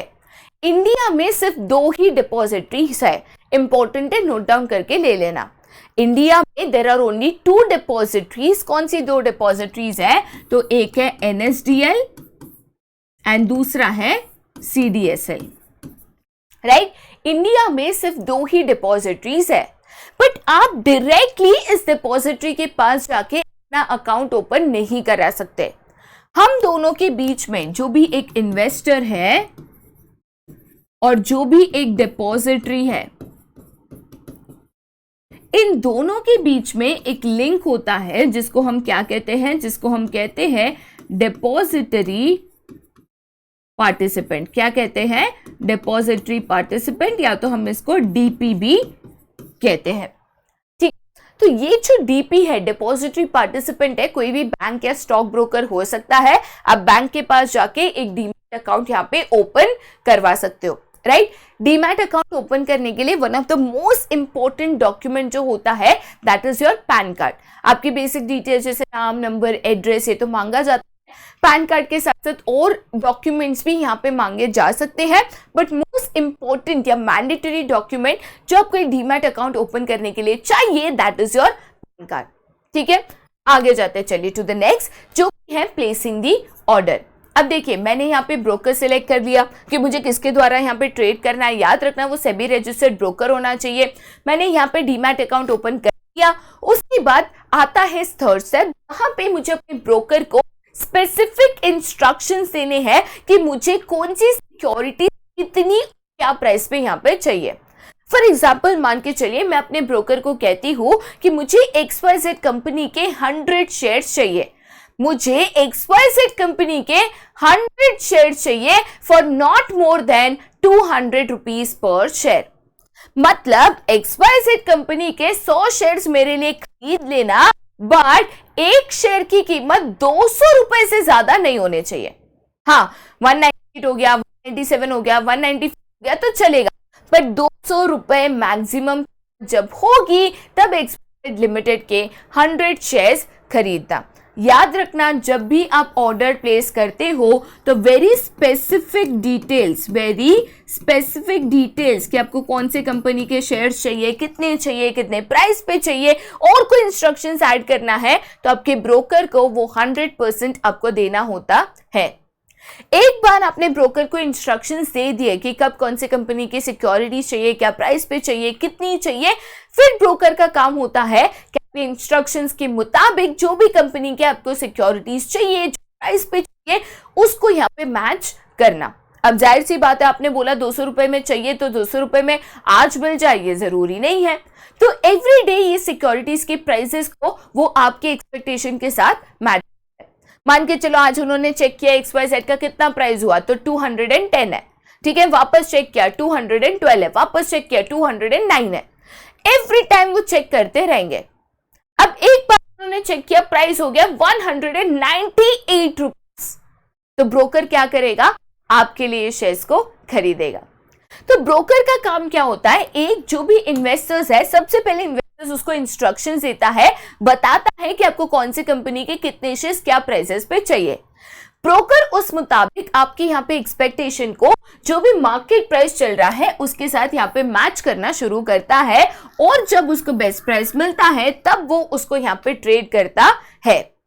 मान के चलिए कि उसने आपके प्राइसेस को मैच किया, उसको यहाँ पे 197 रुपीज पर शेयर प्राइस यहाँ पे XYZ का मिल गया। अब उसका काम है ये शेयर्स का ऑर्डर प्लेस करना। आपने कितने शेयर्स XYZ के यहाँ पे उसको मांगे थे या प्लेस करने बोले थे, तो 100 shares, right, at not more than 200 rupees. तो आपने 197 उसको मिल गया, मतलब आपके इंस्ट्रक्शंस के मुताबिक मिल गया, तो उसका काम है यहाँ पे ऑर्डर एग्जीक्यूट करना।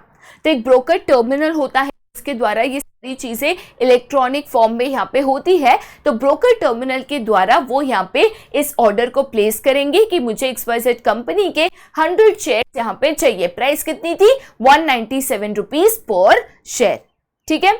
जैसे ही ऑर्डर जो है यहाँ पे ब्रोकर प्लेस करता है, एग्जीक्यूट करता है, ऑर्डर एग्जीक्यूट करने के 24 घंटे के अंदर उसको जो है सामने वाले इन्वेस्टर को एक कॉन्ट्रैक्ट नोट यहाँ पे इशू करना होता है। ये जो कॉन्ट्रैक्ट नोट है one of the most important document माना जाता है, क्योंकि इसमें सारे डिटेल्स ऑफ द ट्रांजैक्शन या तो ट्रेड इन्वॉल्व होता है। कितने शेयर्स खरीदे, कितने में खरीदे, कौन से दिन पे खरीदे, कौन से टाइम पे खरीदे, ब्रोकर ही जहां पे ब्रोकर कितना लेगा, ये सारी डिटेल्स इस कॉन्ट्रैक्ट नोट में यहाँ पे मेंशन होती है, और इसीलिए इसको one of the most important document as a proof of trade यहाँ पे माना जाता है। तो यहाँ पे अभी तक हमने क्या किया, सबसे पहले मुझे अगर स्टॉक मार्केट में बाइंग एंड सेलिंग और सिक्योरिटीज करनी है तो एक सेबी रजिस्टर्ड ब्रोकर चाहिए। तो पहले ब्रोकर कौन सा, आप कौन से ब्रोकर के द्वारा यहाँ पे ट्रेड करोगे उसको सिलेक्ट करो, राइट। ब्रोकर अगर आपने सिलेक्ट कर लिया, उसके बाद ट्रेड करने के लिए हमें एक डीमैट अकाउंट चाहिए, जिसमें डीमटेरियलाइज फॉर्म में, इलेक्ट्रॉनिक फॉर्म में यहाँ पे सिक्योरिटीज जो है उसका लेन देन हो सके। डीमैट अकाउंट ओपन कहाँ पे होता है, तो एक डिपॉजिटरी के पास होता है। इंडिया में 2 ही डिपॉजिटरीज है, NSDL और CDSL। बट एक इन्वेस्टर डायरेक्टली डिपॉजिटरी के पास जाके डीमैट अकाउंट ओपन नहीं कराता, उनके बीच में एक लिंक होता है जिसको हम कहते हैं डिपॉजिटरी पार्टिसिपेंट। ये कौन बन सकता है, तो एक बैंक या तो एक स्टॉक ब्रोकर। मैंने एक डीमैट अकाउंट ओपन करा, most important document pan card है वो दिया, बाकी सारी डिटेल्स डॉक्यूमेंट जो मांगी गई वो दिया, डीमैट अकाउंट मेरा ओपन हो गया। अब बारी आती है ट्रेड शुरू करने की। तो मुझे कौन सी सिक्योरिटीज चाहिए, कितने में चाहिए, कितनी चाहिए, वो मुझे मेरे ब्रोकर को यहाँ पे बताना है। वेरी स्पेसिफिक इंस्ट्रक्शंस ब्रोकर को देना है। ब्रोकर का काम होगा कि मैंने जो सिक्योरिटी जिस कंपनी के प्राइस पे उसको खरीदने कही है उसको मार्केट प्राइस के साथ मैच करना। जैसे मार्केट प्राइस और मेरी एक्सपेक्टेड प्राइस मैच होती है, ब्रोकर अपने ब्रोकर टर्मिनल के द्वारा इन सिक्योरिटीज का ऑर्डर प्लेस करता है। ऑर्डर प्लेस करने के 24 घंटे के अंदर ब्रोकर को मुझे एक यहाँ पे डॉक्यूमेंट देना है जिसको हम कहते हैं contract note. One of the most important document होता है, क्योंकि इसमें मेरी ट्रेड रिलेटेड सारी डिटेल्स कि कौन से कंपनी के शेयर्स खरीदे, कितने बजे खरीदे, कौन से दिन पे खरीदे, क्या प्राइस पे खरीदे, और ब्रोकरेज चार्जेस कितना लेगा, ये सारी डिटेल्स इसमें मेंशन्ड होती है। कॉन्ट्रैक्ट नोट इशू करने के बाद आता है नेक्स्ट, जो कि है delivery of shares and making the payment. अब ब्रोकर ने मुझे ट्रेड डॉक्यूमेंट दे दिया कि बाबा मैंने आपके लिए शेयर्स खरीद लिए, कब खरीदे, कितने में खरीदे, ब्रोकरेज चार्जेस क्या, ये सारी चीजें मुझे बता दी। अब मेरा काम है कि ब्रोकर को ये शेयर जो मेरे बदले खरीदे हैं उसके लिए यहाँ पे करना, उसके लिए क्या करना, तो पे करना। बट मान के चलिए जरूरी थोड़ी है कि मैं हमेशा सिक्योरिटीज को खरीदूं, मेरे पास जो एग्जिस्टिंग सिक्योरिटीज है मैं उसको सेल ऑफ भी कर सकती हूँ। तो मान चलिए अगर मैंने ब्रोकर्स को मेरी सिक्योरिटीज को सेल करने का इंस्ट्रक्शन दिया होता, उसने मेरी सिक्योरिटीज को मार्केट प्राइस से मैच करके अगर सेल किया होता, तो ऐसे केस में मुझे ब्रोकर को शेयर्स देने होते। ठीक है, मतलब मैंने उसको बोला होता कि भाई एबीसी के मेरे पास 10,000 शेयर्स है, 2,000 मेरे को बेचने हैं, price of 100 each, market price से 100 हो गया, उसने 2,000 शेयर्स बेच दिए। ठीक है, बेचे तो मुझे 2,000 शेयर्स उसको देने, तभी तो सामने वाले को देगा ना और पैसा लेगा। तो यहाँ पे अगर शेयर्स बेचे हैं तो शेयर्स डिलीवर करने हैं, अगर आपने शेयर्स खरीदे हैं तो उसका पैसा यहाँ पे आपको ब्रोकर को देना है। ये इमीडिएटली होना चाहिए आफ्टर आपको कॉन्ट्रैक्ट नोट मिल जाता है, या और day before when the broker shall make the payment और delivery of shares to the exchange. Right, देखिए बेटा, मुझे यहाँ पे मैंने आपके बदले ट्रांजैक्शन किया, आपके बदले शेयर्स खरीदे, आप मुझे पैसा दोगे तभी मैं सामने वाले को पैसा दूंगी। तो आपको मुझे पैसा देना है, कॉन्ट्रैक्ट नोट इश्यू हो गया, डिटेल्स मिल गई, आप मुझे पैसा यहाँ पे दोगे। ब्रोकर को यहाँ पे पैसा या तो शेयर्स रिसीव होंगे, उसके पास आएंगे, इसके लिए हम इसको क्या कहते हैं, हम इसको पे इन डे यहाँ पे कहते हैं। राइट, अब ब्रोकर के पास पैसा या तो शेयर्स जो उसने बेचे थे वो यहाँ पे आ गया। अब ब्रोकर का काम होता है तो इस ट्रांजैक्शन को यहाँ पे सेटल करना। राइट, तो अगर कैश पे करना है, मैंने शेयर्स खरीदे तो मुझे कैश पे करना है, या मैंने शेयर्स बेचे हैं तो मुझे यहाँ पे सिक्योरिटीज देने हैं।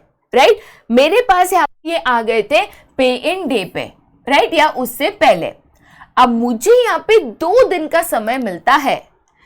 अप्रैल 2003 से जो भी ट्रांजैक्शन पीरियड है दैट इज T+2, मतलब ट्रांजैक्शन डे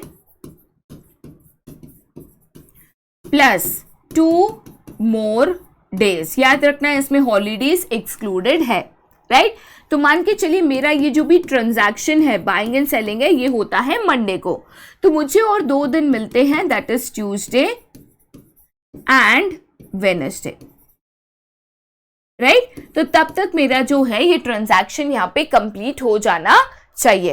राइट, तो यहाँ पे मान के चलिए मंडे को यहाँ पे अगर आपको ट्रांजैक्शन होता है तो पेमेंट जो है आपको वेडनेसडे तक यहाँ पे कंप्लीट ट्रांजैक्शन करना है। 2 दिन का आपको यहाँ पे समय मिलता है।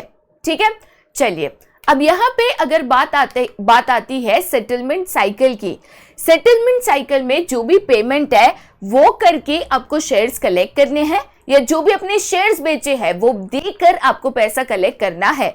बिकॉज यहाँ पे ब्रोकर पैसा देता है या सामने वाले को शेयर्स देता है, इसको एक तरीके से पे आउट डे भी कहा जाता है, इसको भी याद रखना।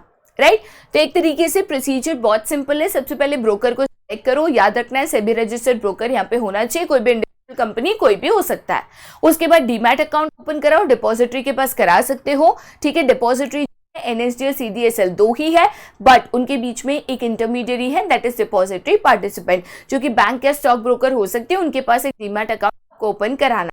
डीमैट अकाउंट ओपन किया, फिर अपने ब्रोकर्स को बताना है कि क्या खरीदना है, क्या बेचना है, स्पेसिफिक इंस्ट्रक्शंस देना है। इंस्ट्रक्शंस के मुताबिक ब्रोकर यहाँ पे मार्केट प्राइसेस के साथ आपकी इंस्ट्रक्शंस को मैच करना शुरू करेगा। जैसे मैच होते हैं वो यहाँ पे ऑर्डर प्लेस करेगा। ठीक है, ब्रोकर टर्मिनल के द्वारा ऑर्डर जैसे यहाँ पे प्लेस हो गया, उसके 24 आवर्स के अंदर आपको एक इंपॉर्टेंट डॉक्यूमेंट आ जाएगा, कॉन्ट्रैक्ट नोट।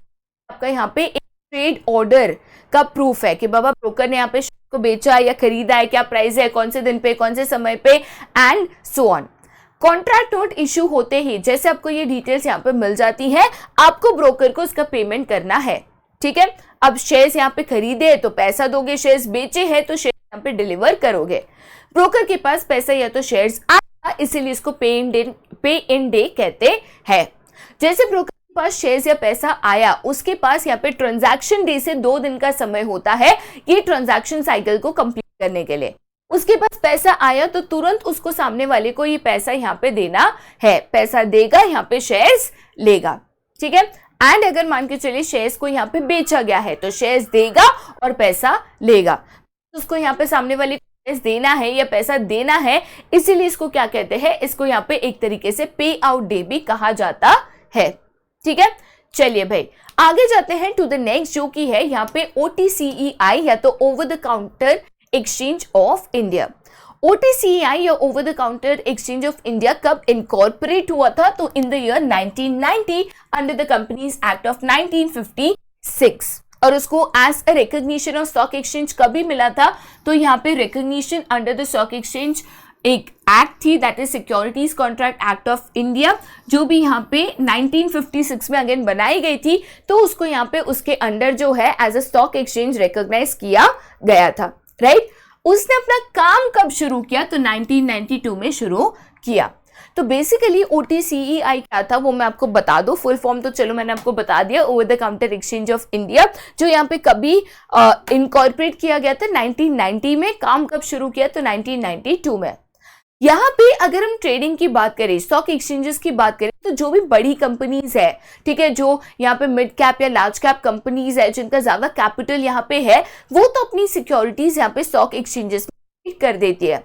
बट उनका क्या, जो स्मॉल कैप कंपनीज है जिनका कैपिटल यहाँ पे लिमिटेड है और वो भी यहाँ पे मार्केट सिक्योरिटीज के द्वारा फंड्स यहाँ पे रेज करना चाहती है, तो in small cap company specifically in small caps company के लिए जिनका कैपिटल यहाँ पे कम है, इनके लिए यहाँ पे OTCEI जैसा प्लेटफॉर्म बनाया गया कि इसके द्वारा वो भी अपने लिए यहाँ पे मार्केट से फंड जो है रेस कर सके। 1990 में इसको प्रपोज किया गया, ठीक है, कंपनीज एक्ट 1956 के अंडर। उसको 1956 सिक्योरिटीज कॉन्ट्रैक्ट रेगुलेशन एक्ट में यहाँ पे एक प्रोविजन के द्वारा उसको as a stock exchange accept किया गया। 1992 में उसने अपना जो काम है यहाँ पे शुरू किया, ठीक है।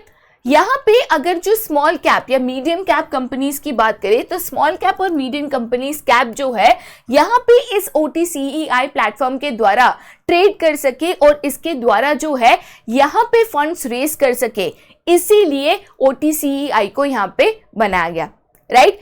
100% फुल्ली कंप्यूटराइज सिस्टम है, 100% यहाँ पे डिजिटल सिस्टम है, एक सिंगल विंडो सिस्टम के द्वारा जो भी ट्रेडिंग है यहाँ पे की जाती है। अगेन इसकी कोई भी ज्योग्राफिकल लोकेशन नहीं है, जो भी ट्रांजैक्शंस होते हैं सारे के सारे यहाँ पे टेलीफोन के बेसिस पे उसके ट्रांजैक्शंस को किया जाता है, राइट। याद मेन आपको यहाँ पे OTCEI के बारे में क्या रखना है, कब इसको प्रपोज किया गया, इनकॉर्पोरेट किया गया, कब इसने अपना ऑपरेशन शुरू किया, कौन से एक्ट के दौरान stock exchange recognition, main purpose यहाँ पे क्या था, राइट। साथ ही साथ और एक इंपॉर्टेंट चीज OTCEI की अगर बात करें, तो यहाँ पे जो भी बायर्स एंड सेलर्स हैं, राइट, ऑब्वियसली कोई भी फिजिकल लोकेशन नहीं है, तो जनरली इनका जो भी कॉन्वर्सेशन या ट्रेड होता है टेलीफोन, फैक्स, ईमेल्स एक्सेट्रा पे होता है। तो बायर्स एंड सेलर्स खुद अपने टर्म्स यहाँ पे नेगोशिएट करते हैं, क्या प्राइस होगा, कैसे होगा, सामने वाला एक प्राइस कोट करेगा, फिर नेगोशिएशन होगा, तो वो खुद अपना यहाँ पे नेगोशिएशन करता है, राइट।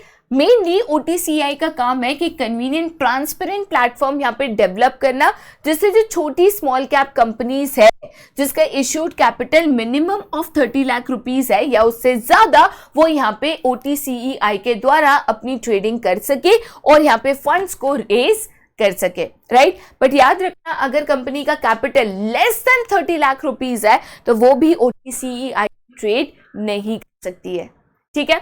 चलिए भाई आगे जाते हैं टू द नेक्स्ट, जो कि है NSE, that is national stock exchange of India.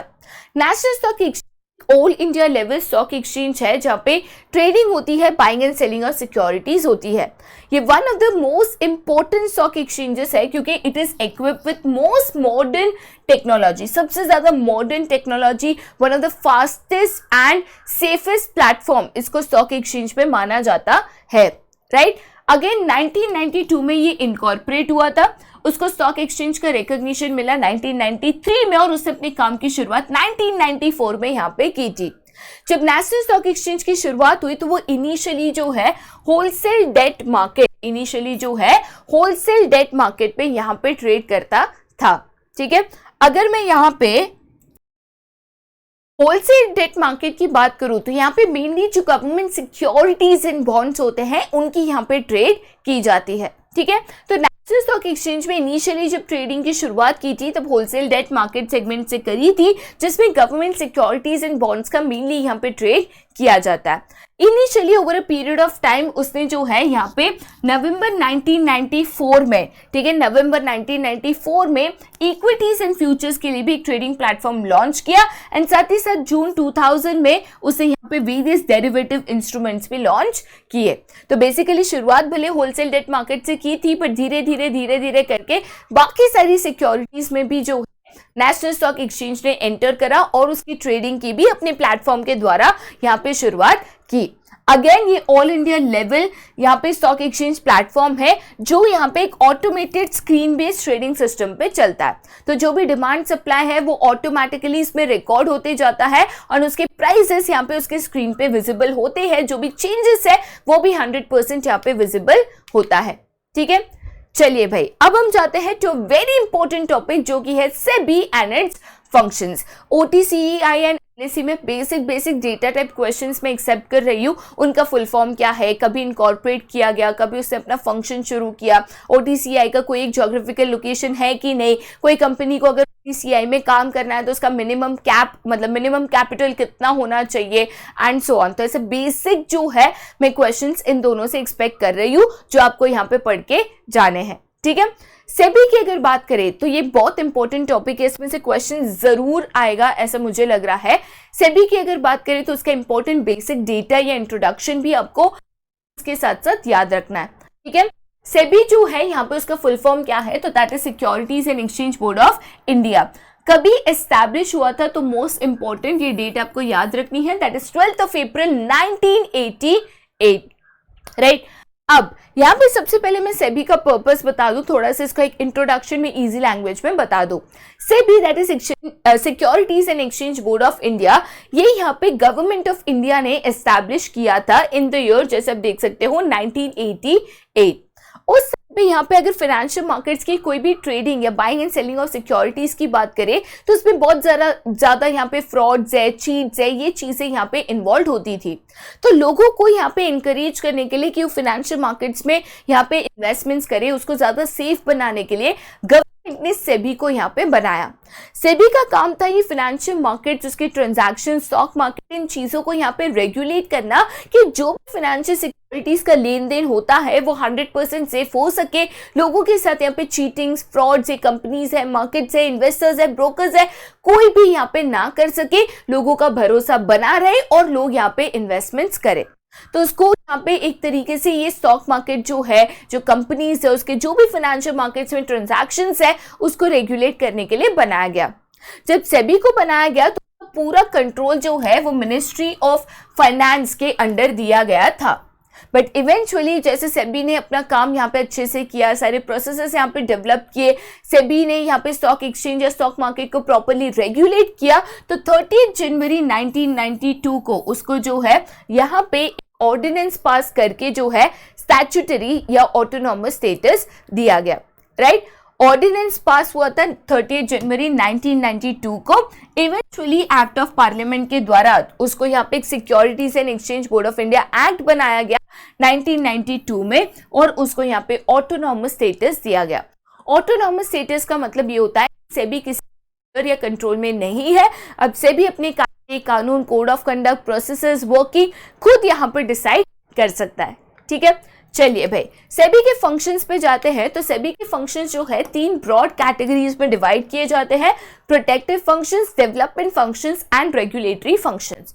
सबसे पहले मैं अगर प्रोटेक्टिव फंक्शंस की बात करूं तो प्रोटेक्टिव फंक्शन का मेन एम या तो मेन पर्पस यहाँ पे क्या है, तो जो भी इन्वेस्टर्स है जो इन सिक्योरिटीज में इन्वेस्टमेंट्स करते हैं, चाहे वो शेयर्स हो, बॉन्ड्स हो, डिबेंचर्स हो, कोई भी टाइप ऑफ फाइनेंशियल सिक्योरिटी हो, इन इन्वेस्टर्स को यहाँ पे प्रोटेक्ट करना।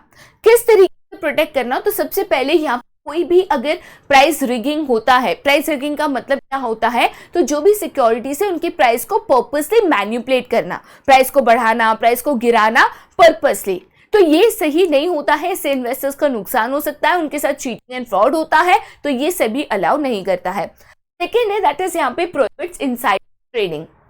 राइट, इनसाइडर ट्रेडिंग सबसे पहले क्या होता है, जो भी कंपनी का टॉप लेवल मैनेजमेंट होता है या बड़े लोग होते हैं जो कंपनीज में काम करते हैं, उनके पास कंपनीज की कुछ सीक्रेट या सेंसिटिव इंफॉर्मेशन होती है जिसका इस्तेमाल करके वो कंपनीज से या स्टॉक मार्केट से बेनिफिट कर सकता है। जैसे फॉर एग्जांपल मान के चलिए मैं सीईओ ऑफ अ कंपनी हूं, मुझे पता है कि मेरी कंपनी जो है नेक्स्ट मंथ पे यहाँ पे बहुत सारा डिविडेंड डिक्लेयर करने वाली है।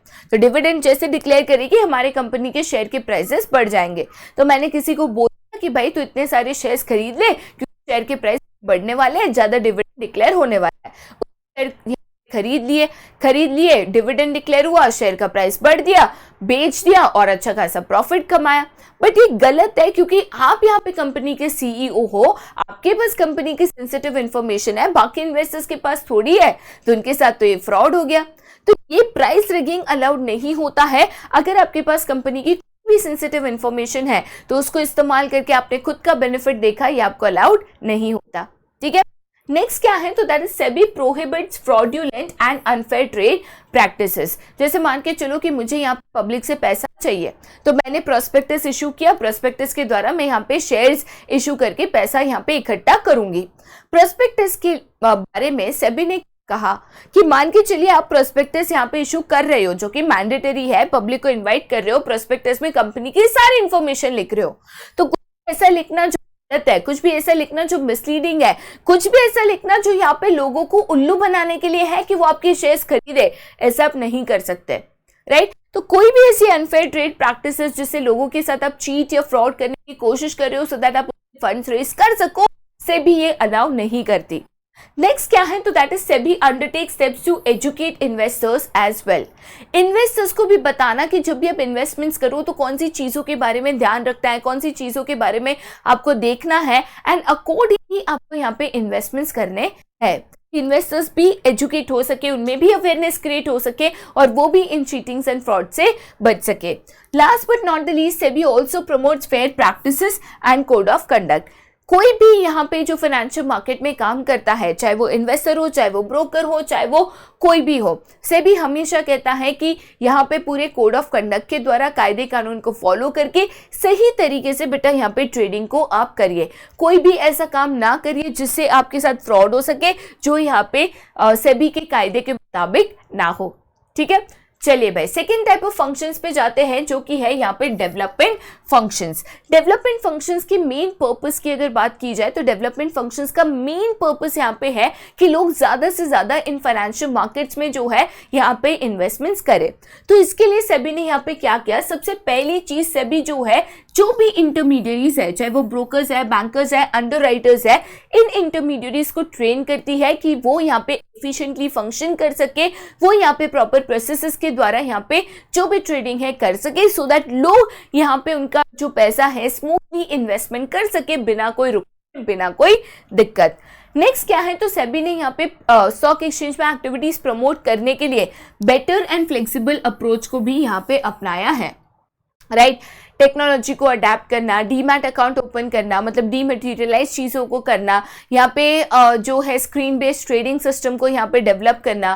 तो सेबी ने बहुत सारे ऐसे टेक्नोलॉजिकल चेंजेस लाए हैं, यहाँ पे ब्रोकर्स को लेकर चेंजेस लाए हैं, रूल्स एंड रेगुलेशंस को चेंजेस लाए हैं कि जो इन्वेस्टमेंट्स है वो फ्लेक्सिबल हो सके, लोग आसानी से कहीं पे भी कभी भी यहाँ पे इन्वेस्टमेंट कर सके, सो दैट ज्यादा से ज्यादा इन्वेस्टमेंट्स हो।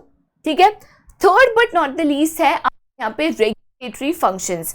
रेगुलेटरी फंक्शंस का मेन एम होता है कि जो भी कंपनीज है, जो भी ब्रोकर्स है एक्सेट्रा, वो यहाँ पे इन ट्रेड को सही तरीके से करे, कोई भी यहाँ पे ऐसा गलत काम ना करे। तो इसके लिए जो सेबी है कॉन्स्टेंट चेकिंग्स यहाँ पे करता है।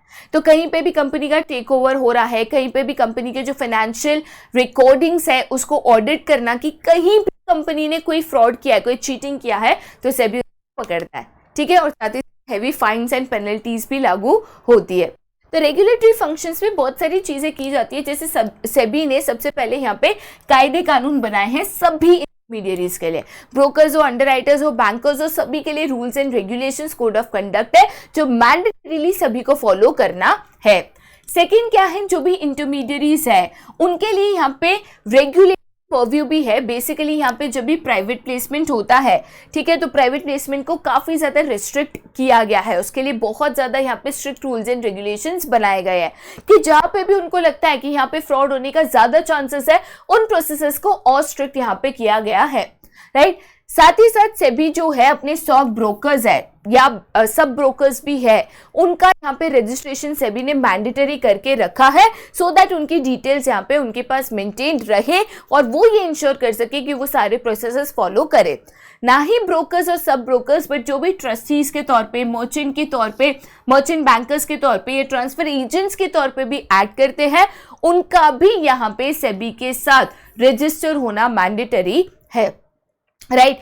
साथ ही साथ म्यूचुअल फंड जहां पे पब्लिक का बहुत ज्यादा पैसा इन्वॉल्व होता है, जनरल पब्लिक का, उसको भी सेबी यहाँ पे रेगुलेट करता है। कोई भी कंपनी का अगर टेक ओवर बिड हो रहा है तो भी सेबी रेगुलेट करता है।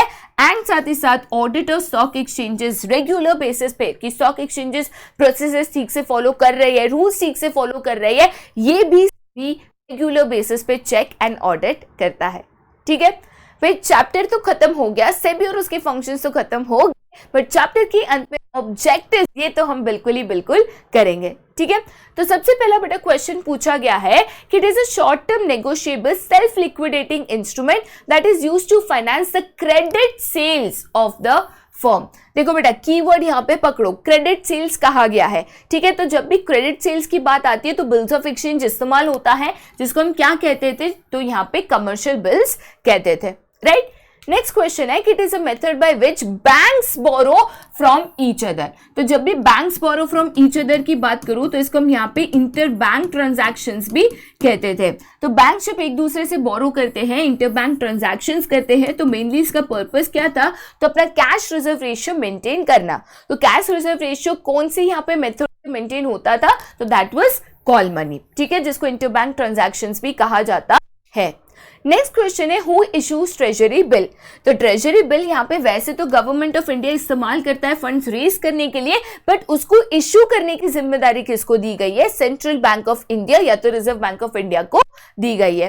नेक्स्ट क्वेश्चन है it is a market for short term funds that deals in monetary assets whose period of maturity is up to 1 year. तो यहाँ पे मुझे मैक्सिमम पीरियड ऑफ 1 ईयर तक के लिए पैसा चाहिए, तो कौन से मार्केट से मिलेगा, तो मनी मार्केट से यहाँ पे मिलेगा, ठीक है।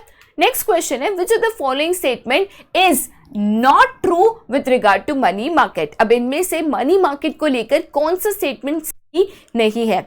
सबसे पहला it involves low market risk, it is situated at a specific location, deals in unsecured and short term debt instruments, the instruments traded are highly liquid. भाई सबसे पहली चीज तो मनी मार्केट का कोई भी ज्योग्राफिकल लोकेशन नहीं है, इसका कोई भी एड्रेस नहीं है, तो ये स्टेटमेंट मनी मार्केट को लेकर 100% गलत है। नेक्स्ट क्वेश्चन पूछता है which of the following statement again is not true but regard to treasury bill. अब ट्रेजरी बिल को काफी समय लेके डिटेल बताया था, तो इसका तो जवाब भाई आप ही मुझे दोगे, और कहां पे दोगे, तो नीचे आप मुझे कमेंट सेक्शन में कमेंट करके यहाँ पे मुझे जवाब दोगे कि इनमें से कौन सा स्टेटमेंट ट्रेजरी बिल को लेकर गलत है, राइट।